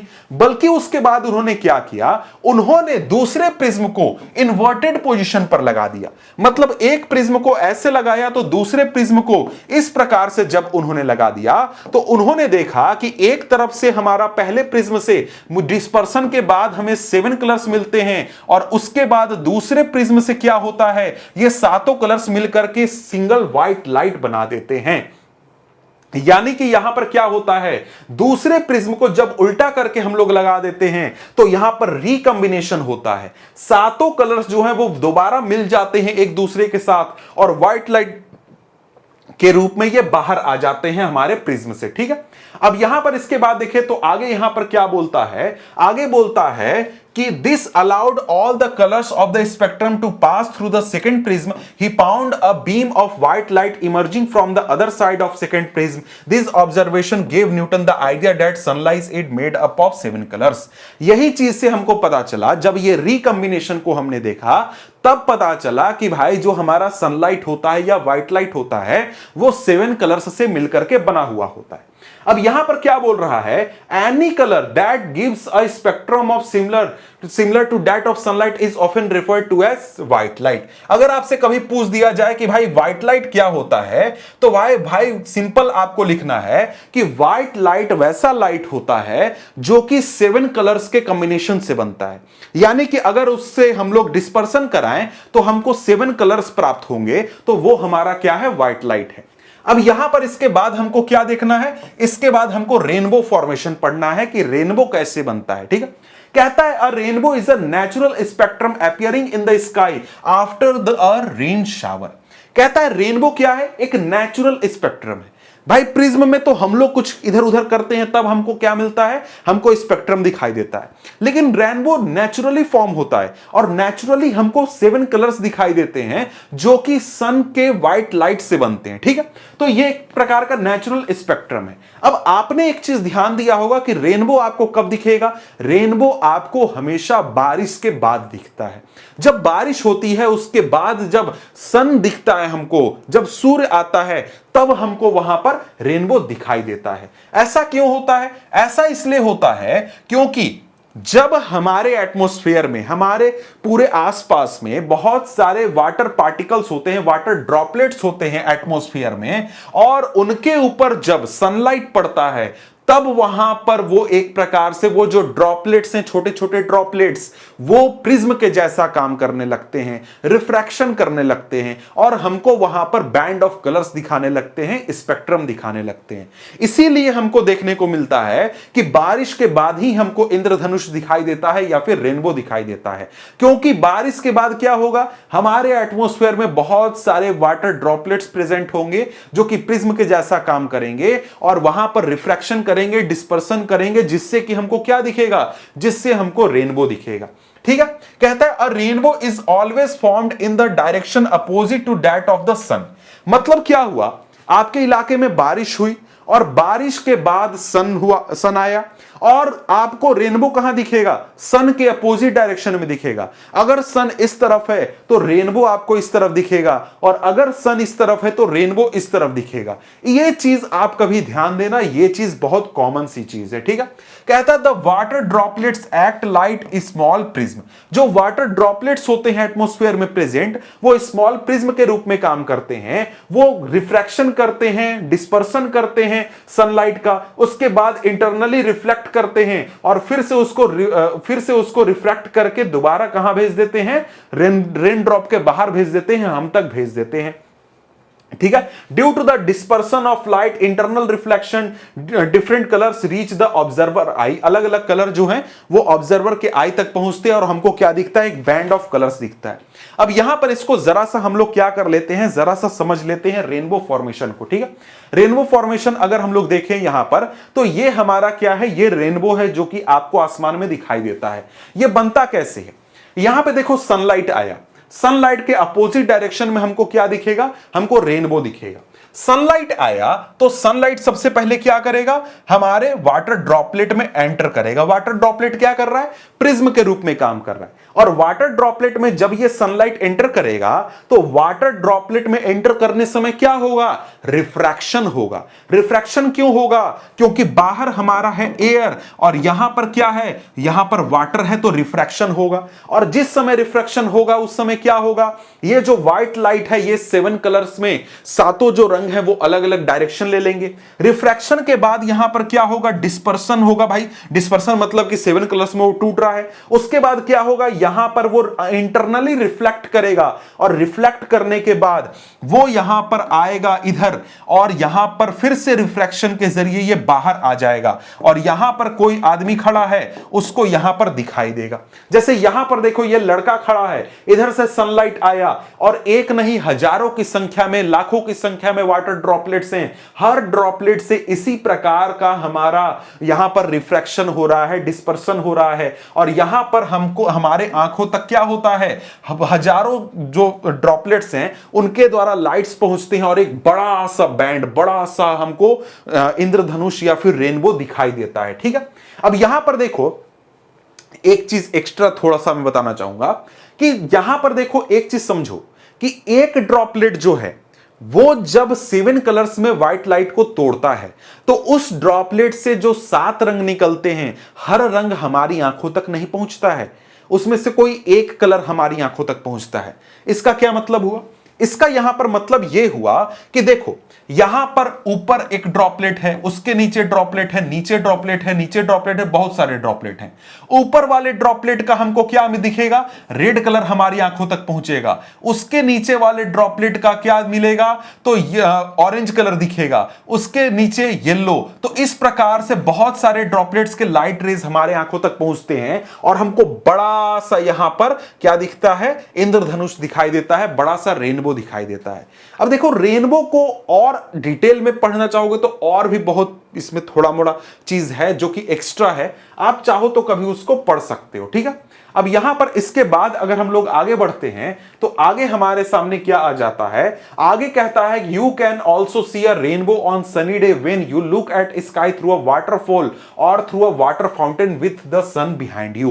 कहता है कि देखो कभी आप वाटर फाउंटेन या फिर आप वाटरफॉल के आसपास जाओगे तो वहां पर क्या होता है? बहुत सारे वाटर जो होते हैं वो उड़ते रहते हैं, मतलब स्प्लैशेस की वजह से वाटर उड़ते रहते हैं, वाटर ड्रॉपलेट्स। तो वहां पर भी कई बार हमको रेनबो जैसा स्ट्रक्चर हमको दिखाई दे जाता है।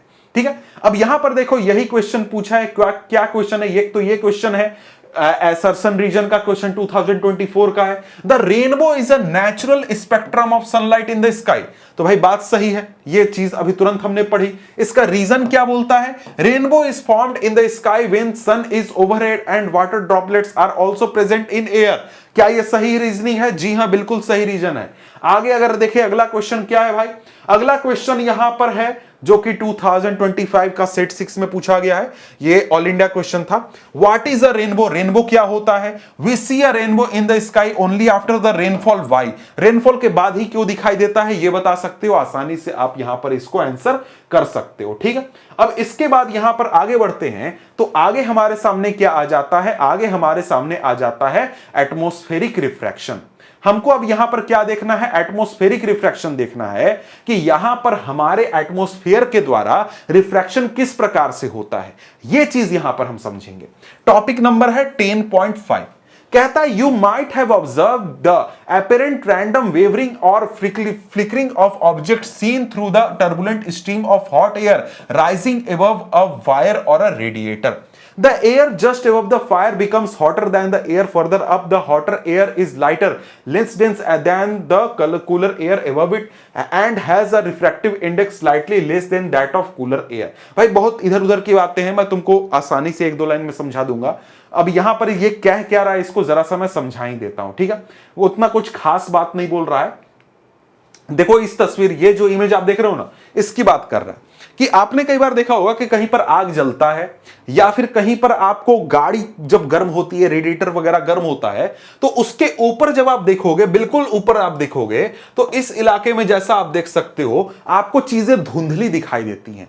मतलब इस आग के पीछे जो चीज है उसको देखने की कोशिश जब आप करोगे तो वो आपको चीजें, वो सारी चीजें कैसी दिखाई देंगी? धुंधली दिखाई देंगी। ऐसा क्यों होगा? ऐसा इसलिए होगा क्योंकि यहां पर जब ये आग जलेगा तो आग जलने की वजह से बिल्कुल इसके ऊपर का एयर क्या होगा? गर्म होगा। गर्म होगा तो वो क्या हो जाएगा? लेस डेंस हो जाएगा, वो ऊपर उठेगा। और ऊपर का एयर क्या है? यहां का एयर क्या है? इस जगह का एयर क्या है? वो ज्यादा डेंस है, कोल्ड है। तो ये जब आपस में एयर मिक्स होते हैं, आपको रेयर एयर या फिर डेंसर एयर जब आपस में मिक्स होते हैं, यानी hot air cold air mix होते हैं, दोनों का रिफ्रैक्टिव इंडेक्स अलग होता है। ये जब मिक्स होते हैं तो उसकी वजह से हमको क्या दिखाई देता है? जो पीछे का इमेज है वो धुंधला दिखाई देता है। ठीक है, यही बात यहां पर सिंपली आपको समझाने की कोशिश कर रहा है और ये आपका एक एटमॉस्फेरिक रिफ्रैक्शन का एग्जाम्पल है। अब इसी प्रकार का एटमॉस्फेरिक रिफ्रैक्शन और भी होता है, जैसे कि यहां पर एक जो टॉपिक पढ़ना है, एक जो चीज पढ़नी है वो है ट्विंकलिंग ऑफ स्टार्स। यानी स्टार्स ट्विंकल क्यों करते हैं, कैसे करते हैं, यह चीज यहां पर हमको समझना है। कहता है the twinkling of star is due to atmospheric refraction of starlight. कहता है ट्विंकलिंग ऑफ स्टार यानी जो तारे टिमटिमाते हैं वो क्यों होता है, क्योंकि जो स्टारलाइट होता है उसका हमारे एटमॉस्फेयर के द्वारा रिफ्रैक्शन होता है। एटमॉस्फेरिक रिफ्रैक्शन की वजह से ये हमको फिनोमेना दिखाई देता है। कहता है the starlight on entering the earth atmosphere undergoes refraction continuously before it reaches the earth. यहां पर कहता है कि जब स्टारलाइट यानी तारों से आने वाली जो रोशनी है वो जब हमारे एटमॉस्फेयर में एंटर करती है तो वहां पर वो लगातार उसके साथ क्या होता है, रिफ्रैक्शन होता है, और कई लेयर्स तक रिफ्रैक्शन होने के बाद वो अर्थ तक पहुंचती है या फिर हमारे आंखों तक पहुंचती है। कहता है कि the atmospheric refraction occurs in a medium of gradually changing refractive index. और यहां पर जो एटमॉस्फेरिक रिफ्रैक्शन होता है, और ये होता क्यों है, मतलब किस प्रकार से होता है, तो हमारा जो एटमॉस्फेयर है आपको पता होगा कि उसके कई सारे लेयर्स हैं। जैसे अर्थ के पास जो लेयर है उसकी डेंसिटी ज्यादा है तो वहां पर उसका रिफ्रैक्टिव इंडेक्स भी ज्यादा होगा, और जैसे जैसे हम लोग अर्थ के ऊपर जाएंगे वैसे वैसे हमारे एटमॉस्फेयर का जो डेंसिटी है वो भी चेंज होता जाएगा, मतलब कम होता जाएगा, और क्या होता जाएगा, वैसे वैसे वहां पर रिफ्रैक्टिव इंडेक्स कम होता जाएगा। तो यहां पर क्या होता है कि जब हमारे स्टार का स्टार लाइट हमारे तक पहुंचता है, एक सेकेंड, हमारे स्टार का स्टार लाइट हमारे आंखों तक पहुंचता है, उसके पहले उसके साथ बहुत ज्यादा रिफ्रैक्शन हो चुका होता है। जैसे यहां से ये लाइट आया, यहां से देखो, यहां से ये लाइट आया, पहले लेयर पर पहुंचा, और पहला लेयर क्या है, बहुत रेयर है, वहां पर डेंसिटी एयर की बहुत कम है तो वहां पर रिफ्रैक्टिव इंडेक्स भी कम है। लेकिन यहां पर जो हमारा वैक्यूम है, हमारे अंतरिक्ष में जो वैक्यूम है वैक्यूम से ज्यादा डेंस है। और हमने क्या देखा है कि जब हमारा एक लाइट रे रेयर मीडियम से डेंसर मीडियम में एंटर करता है तो क्या होता है, वो नॉर्मल की ओर बेंड होता है। फिर यहां अगले लेयर पर जब पहुंचेगा यहां पर ये स्टारलाइट, तो फिर से रेयर मीडियम से डेंसर मीडियम में एंटर करेगा, फिर से नॉर्मल की ओर मुड़ेगा, फिर से रेयर मीडियम से डेंसर मीडियम में एंटर करेगा, फिर से नॉर्मल में मुड़ेगा। इस प्रकार से कई लेयर में गुजरने पर क्या होता है, हमेशा वहां पर क्या होता है, रिफ्रैक्शन होता है, हर लेयर के द्वारा रिफ्रैक्शन किया जाता है। समझ रहे हो बात को, यही चीज यहां पर कह रहा है। इसको जरा सा फिर से पढ़ लेते हैं और अच्छे से समझ लेते हैं। क्या बोल रहा है कि since the atmosphere bend starlight toward the normal, normal की ओर बेंड करता है। क्यों बेंड करता है, अभी तुरंत हमने बात किया कि भाई यहां पर जब हम लोग देखते हैं अपने एटमॉस्फेयर को तो एटमॉस्फेयर में कई सारे लेयर्स हैं, और हमारा जो एटमॉस्फेयर का बाहर लेयर है, आउटर लेयर है, वो क्या है, रेयर है, और इसके साथ अंदर का लेयर क्या है, डेंस है। और हमने क्या देखा है कि जब लाइट रे रेयर मीडियम से डेंसर मीडियम की ओर जाता है, मतलब रेयर मीडियम से डेंसर मीडियम में एंटर करता है, तब वहां पर लाइट रे नॉर्मल की ओर बेंड होता है। तो यहां पर हर लेयर में क्या होगा, रेयर से डेंस, रेयर से डेंस, रेयर से डेंस, रेयर से डेंस करते करते क्या होगा, कई बार वो नॉर्मल की ओर बेंड होते होते कई बार बेंड हो जाता है, और उसके बाद हमारी आंखों तक पहुंचता है। यह चीज यहां पर बोल रहा है। कहता है कि इसकी वजह से the apparent position of star is slightly different from its actual position. कई बार यहां पर रिफ्रैक्शन होने की वजह से और कई बार रेयर से डेंस मीडियम में जाने के कारण, नॉर्मल की ओर बेंड होने के कारण जो रियल पोजीशन है स्टार का वो हम नहीं देख पाते, बल्कि उसका एक एपरेंट पोजीशन देखते हैं। मतलब जो रियल पोजीशन है उससे अलग पोजीशन हमको दिखाई देता है। कहता है the star appear slightly higher than its actual position when viewed near the horizon. जब हम होराइजन के पास के स्टार्स को देखते हैं, होराइजन के पास मतलब कि बिल्कुल नीचे, जब आपको सूर्योदय और सूर्यास्त के समय, सनराइज और सन सेट के समय जो सन दिखाई देता है ना, वो होराइजन पर होता है। तो वहां पर जब आप स्टार्स को देखते हैं, होराइजन के आसपास के स्टार्स को देखते हैं, उनके रियल पोजीशन से थोड़ा सा ऊपर वो दिखाई देते हैं। मतलब आप जहां पर स्टार को देख रहे हो उससे रियलिटी में थोड़ा सा वो नीचे है और आपको दिख रहा है थोड़ा सा ऊपर। क्यों भाई, क्योंकि हमने देखा नॉर्मल की ओर बेंड होते होते होते होते क्या होता है, ऐसे यहां पर लाइट्स हमारे आंखों तक पहुंचती है। कहता है कि further this apparent position of the star is not stationary but keeps on changing slightly since the physical condition of earth atmosphere are not stationary as was the case in the previous paragraph. अब यहां पर क्या बोल रहा है कि भाई देखो, यहां पर ये जो पोजीशन हमने देखा कि भाई रियलिटी में जिस पोजीशन में हमारा स्टार है उससे थोड़ा सा ऊपर हमको दिखाई देता है। क्यों दिखाई देता है? क्योंकि नॉर्मल की ओर बेंड होते होते वो इधर आता है और अपेरेंट पोजीशन हमको ऊपर दिखाई देता है। ठीक है, ये तो हो गया। लेकिन यहां पर एक और चीज है कि जो ये हमारा एटमॉस्फेयर है, ये एटमॉस्फेयर तो भाई किसी ग्लास के जैसा फिक्स है नहीं। यहां पर हम लोग देखते हैं कि बहुत हवाएं चलते रहती हैं, बहुत प्रकार का टर्बुलेंस होता है, या कभी हीट होगा, गर्मी बढ़ जाएगी तो डेंसिटी कम हो जाएगा, बहुत चीजें होती रहती हैं। मतलब यहां पर क्या है, यहां पर हमारे एनवायरनमेंट में लगातार चेंजेस होने की वजह से हमारे एनवायरनमेंट के अलग अलग लेयर्स का जो रिफ्रैक्टिव इंडेक्स है वो भी हमेशा चेंज होते रहता है। हमेशा चेंज मतलब फ्रिक्शन ऑफ सेकंड्स में चेंज होते रहते हैं, समझ गए। इसकी वजह से क्या होता है, जो ये एपरेंट पोजीशन होता है, यानी जहां हमको तारा दिख रहा है वो फिक्स नहीं होता है, वो स्लाइटली हमेशा कुछ ना कुछ ऐसे ऐसे ऐसे ऐसे चेंज होता रहेगा। इस प्रकार से पोजीशन चेंज होता रहेगा। इसकी वजह से क्या होगा, इसकी वजह से जो स्टार्स हैं वो ट्विंकल करते हुए हमको दिखेंगे। क्यों ट्विंकल करते हुए दिखेंगे? क्योंकि भाई जो स्टार्स हैं वो एक पॉइंट सोर्स ऑफ लाइट के रूप में काम करते हैं। उनका लाइट बहुत हल्का सा एक पॉइंट सोर्स के रूप में वो काम करते हैं। इसलिए कई बार वो जो होते हैं वो डेंसिटी ज्यादा होने की वजह से, रिफ्रैक्टिव इंडेक्स ज्यादा होने की वजह से उनका लाइट छिप जाता है। कई बार उनका लाइट जो है आसानी से हम तक पहुंच जाता है। कई बार पोजीशन चेंज हो जाता है। इस वजह से जो स्टार्स हैं वो हमको ट्विंकल करते हुए दिखाई देते हैं। इस वजह से हमको यहां पर जो स्टार है उसका ट्विंकलिंग हमको दिखाई देता है। यही चीज हमारा कहलाता है ट्विंकलिंग ऑफ लाइट या तारों का टिमटिमाना। अब एक और चीज साथ में आपको यहां पर बताया गया है या फिर पूछा गया है कि why don't the planets twinkle, यानी जब हम प्लैनेट्स को देखते हैं अपने अंतरिक्ष में या फिर आसमान में तो प्लैनेट्स हमको ट्विंकल करते हुए दिखाई क्यों नहीं देते। तो यहां पर इसका आंसर भी बहुत ही सिंपल है। कहता है the planets are much closer to the earth and are the seen as extended sources. क्या बोल रहा है कि जो प्लैनेट होते हैं वो हमारे अर्थ के बहुत नजदीक होते हैं, मतलब स्टार्स के कंपैरिजन में बहुत नजदीक होते हैं। और जो प्लैनेट्स होते हैं वो पॉइंट सोर्स ऑफ लाइट के रूप में काम नहीं करते, वो एक्सटेंडेड सोर्स ऑफ लाइट के रूप में काम करते। मतलब क्या हुआ कि प्लैनेट्स जो हैं वो एक तरीके से स्टार्स के कंपैरिजन में काफी बड़े हैं। अब यार रियलिटी में बड़े नहीं हैं, लेकिन हमारे पोजीशन के हिसाब से स्टार जो है वो एक पॉइंट सोर्स है, उसका एक बिल्कुल एक जस्ट कहो कि रे ऑफ लाइट हम तक पहुंच रहा है।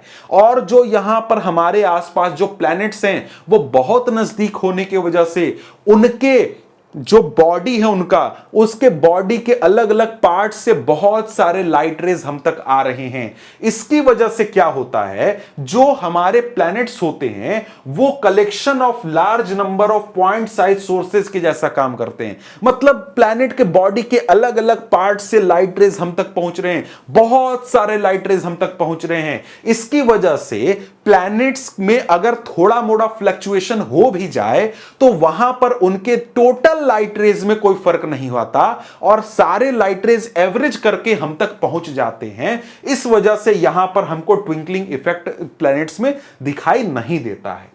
समझ गए बात को। अब इसके बाद यहां पर हमारे सामने क्या आता है, सामने यहां पर टॉपिक आता है advance sunrise and delayed sunset. यानी कि हमको यहां पर एटमॉस्फेरिक रिफ्रैक्शन की वजह से एक और फिनोमेना देखने को मिलता है, वो है advance sunrise and delayed sunset. ये क्या चीज है भाई?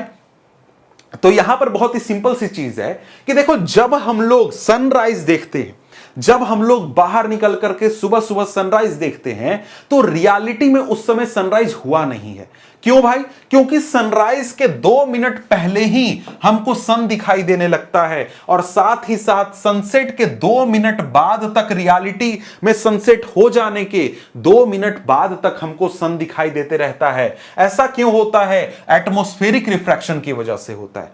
कैसे होता है समझते हैं। कहता है by actual sunrise we mean the actual crossing of the horizon by the sun. Actual sunrise होने का क्या मतलब हुआ? मतलब सन होराइजन के ऊपर आ चुका है। सिंपल भाषा में कहें तो सन रियलिटी में हमारे सामने आ चुका है और हमारे सामने वहां से सनलाइट हमारी ओर आ रहा है, तब हम बोलेंगे कि भाई एक्चुअल सनराइज हो चुका है। लेकिन यहां पर क्या होता है, यहां पर सन जो है वो जब होराइजन के नीचे होता है, यानी बिल्कुल हमारे सामने जो जहां तक हमारा विजुअल रेंज है, जहां तक हम लोग देख सकते हैं अर्थ के सरफेस पर, उसके नीचे है, डायरेक्ट उसका सनलाइट हम तक नहीं पहुंच रहा है। लेकिन यहां पर क्या होता है, एटमॉस्फेरिक रिफ्रैक्शन की वजह से हमारा यहां मतलब हम तक सनलाइट पहुंच जाता है। अब यह कैसे होता है, इसको जरा सा मैं आपको इमेज के जरिए समझाऊंगा, तब आपको समझ में आ जाएगा। यहां पर क्या है, देखो यहां पर समझो, यह होराइजन है, मतलब कि इसके ऊपर अगर सन आ जाएगा तो हमारे बिल्कुल सामने है, हम पर बिल्कुल डायरेक्ट सनलाइट आएगा। लेकिन क्या होता है कि जैसा अभी तुरंत हमने अपने एटमॉस्फेयर के डिफरेंट लेयर्स की बात की थी, तो जब सन होराइजन के नीचे होता है तब वहां से आता है सनलाइट, और ये आता है हमारे एटमॉस्फेयर के डिफरेंट लेयर्स से टकराता है। पहले लेयर पे टकराया तो क्या हुआ भाई, ये रेयर मीडियम है और रेयर से डेंस में एंटर किया तो क्या हो गया, नॉर्मल की ओर बेंड कर गया। फिर यहां पर ये रेयर हो गया और ये डेंस हो गया, फिर से नॉर्मल की ओर बेंड कर गया। फिर ये रेयर है, फिर ये डेंस है, तो फिर नॉर्मल की ओर बेंड कर गया, फिर बेंड कर गया। इस वजह से क्या होता है कि जो सनलाइट है वो हम पर सीधे ना पहुंच करके बल्कि ऐसे बेंड होकर के पहुंचता है, जिसकी वजह से हमको रियलिटी में सनराइज होने से 2 मिनट पहले ही हमको सन दिखाई देने लगता है। और ऐसा ही शाम को भी होता है, सन हमारा जब होराइजन के नीचे चला जाता है तब भी उसका सनलाइट हम तक इस प्रकार से रिफ्रैक्शन के बाद बेंड होकर के हम तक पहुंचता है और हम सन को देख पाते हैं। यह होता है आपका एडवांस सनराइज और डिलेड सनसेट का रीजन। कहता है the time difference between actual sunset and apparent sunset is about 2 minutes. Apparent sunset मतलब क्या, जब हमको सनसेट लगता है कि हो गया, मतलब हमारे आंखों से सन जो है वो दिखना बंद हो जाता है, और रियलिटी में जो सनसेट है उसके बीच का टाइम है 2 मिनट है। मतलब रियल सनराइज से 2 मिनट पहले हमको सन दिखाई देने लगेगा और रियल सनसेट के 2 मिनट बाद तक हमको सन दिखाई देगा। ठीक है, अब यहां पर आगे बोलता है apparent flattening of sun's disk at sunrise and sunset is also due to same phenomena। आपने देखा होगा कि जब सुबह सुबह एकदम सूरज की लालिमा होती है, बिल्कुल लाल सूरज दिखाई देता है, या फिर शाम को जब सूरज डूबने वाला होता है, उस समय सन आपको ऐसा गोला नहीं दिखाई देगा बल्कि ऐसा आपको दिखाई देगा, इस प्रकार का दिखाई देगा शेप। तो ऐसा क्यों दिखाई देता है, इसी चीज की वजह से, एटमॉस्फेरिक रिफ्रैक्शन की वजह से ही ऐसा होता है। ठीक है, अब यहां पर अगर हमने देख लिया तो यहां पर इसका इमेज भी हमने देख लिया है। यहां पर इमेज तो हम लोग देख चुके हैं, समझ चुके हैं। इसके बाद आगे बढ़े तो आगे हमारे सामने क्या टॉपिक है, आगे हमारे सामने टॉपिक है स्कैटरिंग ऑफ लाइट, यानी कि टॉपिक नंबर 10.6 है स्कैटरिंग ऑफ लाइट। हम यहां पर अब अलग फेनोमेना देखने वाले हैं जो कि है स्कैटरिंग ऑफ लाइट। ठीक है, यहां पर कहता है कि the interplay of light with objects around us gives rise to several spectacular phenomena in nature. भाई यहां पर हमको क्या बता रहा है कि भाई देखो, जब लाइट जो है हमारे एटमॉस्फेयर के अलग अलग ऑब्जेक्ट से टकराती है, इंटरेक्ट करती है, तब वहां पर हमको कई प्रकार के अलग अलग फेनोमेना देखने को मिलते हैं। जैसे ब्लू कलर ऑफ स्काई, जो स्काई है उसका कलर हमें ब्लू क्यों दिखाई देता है। Colour of water in deep sea, deep sea का कलर जो होता है, वाटर का कलर डीप सी में, वो एक अलग रंग का हमें क्यों दिखाई देता है। जो सन है उसका सनराइज और सनसेट के समय रेड कलर हमें क्यों दिखाई देता है। ये कुछ ऐसे फेनोमेना हैं जो कि तब होता है जब लाइट हमारे एटमॉस्फेयर के पार्टिकल्स के साथ इंटरेक्ट करता है। कहता है कि इन the previous class you have learned about scattering of light by colloid particles. आपने पिछले क्लास में यानी क्लास 9th के केमिस्ट्री में पढ़ा था कि जब लाइट कोलॉइड पार्टिकल्स के साथ इंटरेक्ट करता है तब क्या होता है, स्कैटरिंग ऑफ लाइट होता है। अब ये स्कैटरिंग ऑफ लाइट कहने का मतलब क्या है, इसको जरा सा समझते हैं। क्या होता है कि जब कोई भी लाइट रे आता है और किसी भी पार्टिकल से टकराता है, तो वो जो पार्टिकल है वो लाइट को एक तरीके से कई सारे डायरेक्शंस में फैला देता है, समझ गए, उसको लेता है और कई सारे डायरेक्शन में फैला देता है। अब यहां पर यह चीज होती है, लेकिन अलग अलग साइज के जो पार्टिकल्स होते हैं वो अलग अलग तरीके से बिहेव करते हैं। मतलब कि जो छोटे साइज के पार्टिकल होंगे, बहुत ही छोटे होंगे, वो बिल्कुल भी ये काम नहीं करेंगे, स्कैटरिंग नहीं करेंगे। और वहां पर हमने देखा था क्लास 9th में कि जब हमारे पास ट्रू सॉल्यूशन होता है तो लाइट का पाथ विजिबल नहीं होता है। ये चीज वहां पर हमने देखी थी। अब वहां पर अगर हम लोग देखें तो ये चीज आपको यहां पर देखो, टिंडल इफेक्ट आपने पढ़ा था कि जब हमारे पास कोलॉइड होगा तब ये चीज होगा, मतलब कि लाइट का पाथ विजिबल हो जाएगा। क्यों? क्योंकि जो कोलॉइड के पार्टिकल्स होते हैं उनका साइज थोड़ा सा बड़ा होता है, इस वजह से वो क्या करते हैं, स्कैटरिंग ऑफ लाइट करते हैं और हमें पाथ विजिबल हो जाता है। लेकिन जब ट्रू सॉल्यूशन की बात करें तो वहां पर यह काम नहीं होता, क्योंकि पार्टिकल का साइज बहुत ही छोटा होता है। ठीक है, अब स्कैटरिंग ऑफ लाइट तो यहां पर शॉर्ट में हमने बात कर ली। अब यहां पर आगे बढ़ते हैं तो आगे यहां पर देखते हैं कि हमारे एनसीईआरटी में और क्या लिखा गया है। यहां पर कहता है कि the path of the beam of light passing through a true solution is not visible. Visible नहीं होता है। क्यों नहीं होता है आपको पता है। कहता है कि however its path becomes visible through a colloidal solution where the size of particle is relatively larger. जब कोलॉइडल सॉल्यूशन से हम लोग लाइट पास कराते हैं तब वहां पर पाथ जो है वो विजिबल हो जाता है, क्योंकि कोलॉइडल सॉल्यूशन का जो पार्टिकल का साइज होता है वो कुछ बड़ा होता है। ठीक है, अब यहां पर हमको एक इफेक्ट पढ़ना है जो कि है टिंडल इफेक्ट। यहां पर क्या कह रहा है भाई, ये टिंडल इफेक्ट के बारे में भी आप लोग पढ़ चुके हो। कह रहा है कि the earth atmosphere is a heterogeneous mixture of minute particles. हमारा जो एटमॉस्फेयर है वो क्या है, एक प्रकार का हेट्रोजीनस मिक्सचर है। इसमें बहुत सारे माइन्यूट पार्टिकल्स हैं, तरह तरह के पार्टिकल हैं जिनसे मिलकर के हमारा एटमॉस्फेयर बना हुआ है। कहता है these particles include smoke, tiny water droplets, suspended particles of dust and molecules of air. तो इस प्रकार के बहुत सारे प्रकार के पार्टिकल्स हैं जिनसे मिलकर के हमारा ये एयर या फिर हमारा ये एटमॉस्फेयर बना हुआ है। तो कहता है कि when a beam of light strikes such fine particles, the path of the beam becomes visible. तो कहता है कि जब लाइट इस प्रकार के फाइन पार्टिकल से टकराता है तब वहां पर लाइट का पाथ विजिबल हो जाता है। तो ये जो चीज है आप अपने आसपास हमेशा ये फिनोमेना देखते हो। कहता है कि the light reaches us after being reflected diffusely by these particles. जब लाइट हम तक पहुंचता है, जैसे सनलाइट आ रहा है वो हम तक पहुंच रहा है, तो एटमॉस्फेयर के जो ये पार्टिकल्स हैं जिनका साइज थोड़ा सा बड़ा है उनसे इंटरेक्ट करते हुए हम तक पहुंचता है। और इसी चीज की वजह से, यानी कि जब यहां पर स्कैटरिंग ऑफ लाइट होता है कोलॉइडल पार्टिकल्स के द्वारा, तब हमें क्या देखने को मिलता है, टिंडल इफेक्ट देखने को मिलता है, जिसके बारे में आपने क्लास 9th में पढ़ा है। अब यहां पर देखो, डिटेल में हमको नहीं पढ़ना है, बस ये चीज समझना है कि हमारे एयर में भी बहुत सारे आपके कोलॉइडल पार्टिकल्स होते हैं, मतलब उस साइज के पार्टिकल्स होते हैं। जब उनसे लाइट इंटरेक्ट करता है, टकराता है, तब हमारा ये जो पाथ है, लाइट का पाथ है, विजिबल हो जाता है। ये चीज अगर आपको देखना है तो ये चीज बहुत ही आसानी से आप कहां देखने पाओगे, किसी कमरे में अगर धूल है या कहीं किसी कमरे में धुआं है, जैसे आग जल रहा है या अगरबत्ती आपने जला करके रखा है और वहां से सनलाइट आए या कोई लाइट आए, बीम ऑफ लाइट, तो वो बीम ऑफ लाइट का पाथ हमें विजिबल हो जाता है। इसी प्रकार से आप कभी फॉरेस्ट में जाओ, पेड़ों के बीच जाओ, वहां पर अगर पेड़ों के बीच से सनलाइट आता है तो वो सनलाइट का पाथ भी विजिबल हो जाता है, क्योंकि यहां पर क्या प्रेजेंट है, वाटर मॉलिक्यूल्स बहुत ज्यादा अमाउंट में प्रेजेंट हैं, जिनकी वजह से यहां पर क्या होगा, ये पाथ विजिबल हो जाएगा। वाटर मॉलिक्यूल्स की बात हम लोग नहीं करेंगे, वाटर ड्रॉपलेट्स की बात करेंगे।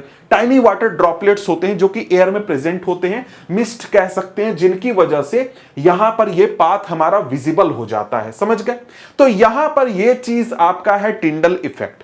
कहता है कि this phenomena is seen when a fine beam of sunlight enters a smoke filled room through a small hole. तो भाई ये कमरे में भी देख सकते हो। कहता है दस scattering of lights make the particle visible. आगे कहता है Tyndall effect can also be observed when sunlight passes through a canopy of a dense forest, here tiny water droplets in the mist scatter light. वही बात है जो कि मैंने आपको समझा दिया। अब यहां पर आगे एक और चीज समझा रहा है जो कि थोड़ा आपके लिए इंपॉर्टेंट है। यहां पर क्या बोलता है, the colour of the scattered light depend on the size of scattering particle. अब यहां पर बोल रहा है कि देखो, जब हमारा लाइट का स्कैटरिंग होता है कोलॉइडल पार्टिकल्स के द्वारा, तो जो लाइट हम लोग देखते हैं वो हो सकता है अलग अलग रंग का हो जाए। और ये किस बात पर डिपेंड करेगा? डिपेंड करेगा कि जो पार्टिकल है जिससे लाइट इंटरेक्ट कर रहा है उस पार्टिकल का साइज क्या है। ठीक है, कहता है कि very fine particles scatter mainly blue light, while particle of larger size scatter light of longer wavelength. अब यहां पर एक चीज समझो कि यहां पर हमारे पास जो लाइट है वो कई प्रकार का है। मतलब हमने क्या देखा है कि जो व्हाइट लाइट होता है यानी कि जो सनलाइट होता है वो 7 कलर्स से मिलकर के बना हुआ होता है, और जो 7 कलर्स हैं उनमें से कुछ कलर ऐसे होते हैं जिनका वेवलेंथ लंबा होगा और कुछ ऐसे होंगे जिनका वेवलेंथ छोटा होगा। जैसे जो वायलेट कलर है इसका वेवलेंथ छोटा होता है और जो रेड कलर है इसका वेवलेंथ लंबा होता है। यहां से देखो, एक वेव का लेंथ ज्यादा है, यहां पर छोटा है। वायलेट के कंपैरिजन में रेड जो है 1.8 टाइम्स ज्यादा वेवलेंथ ज्यादा होता है। ठीक है, तो यहां पर क्या होता है कि जब हमारे पास स्मॉल पार्टिकल साइज का पार्टिकल्स होंगे, जैसे कि एयर की बात करें, एयर में जो गैस के मॉलिक्यूल्स हैं, हीलियम के, हाइड्रोजन के, ऑक्सीजन के जो मॉलिक्यूल्स हैं उनका साइज बहुत छोटा है। जब इनसे इंटरेक्ट करता है सनलाइट तब हमारा जो वायलेट कलर है, ब्लू कलर है, वो आसानी से बहुत ज्यादा स्कैटर होता है। लेकिन अगर पार्टिकल का साइज बड़ा हो तब वो बड़े साइज के, बड़े वेवलेंथ वाले कलर्स को भी स्कैटर कर सकता है। कहता है if the size of scattering particle is large enough then the scattered light may appear white. और बहुत बड़े साइज का पार्टिकल होगा तब हमको कलर कैसा दिखाई देगा? व्हाइट दिखाई देगा। जैसे एग्जांपल में अभी तुरंत हमने क्या देखा, हमने जंगल की बात की, तो जंगल में हम लोग क्या देखते हैं, जंगल में जब सनलाइट एंटर करता है तो वहां पर क्या होता है, वहां पर हमको व्हाइट कलर देखने को मिलता है। जैसे कि यहां पर हम लोग बात कर रहे थे इस फेनोमेना की, यहां पर आपको लाइट कैसा ये नजर आ रहा है, ये व्हाइट नजर आ रहा है। क्यों?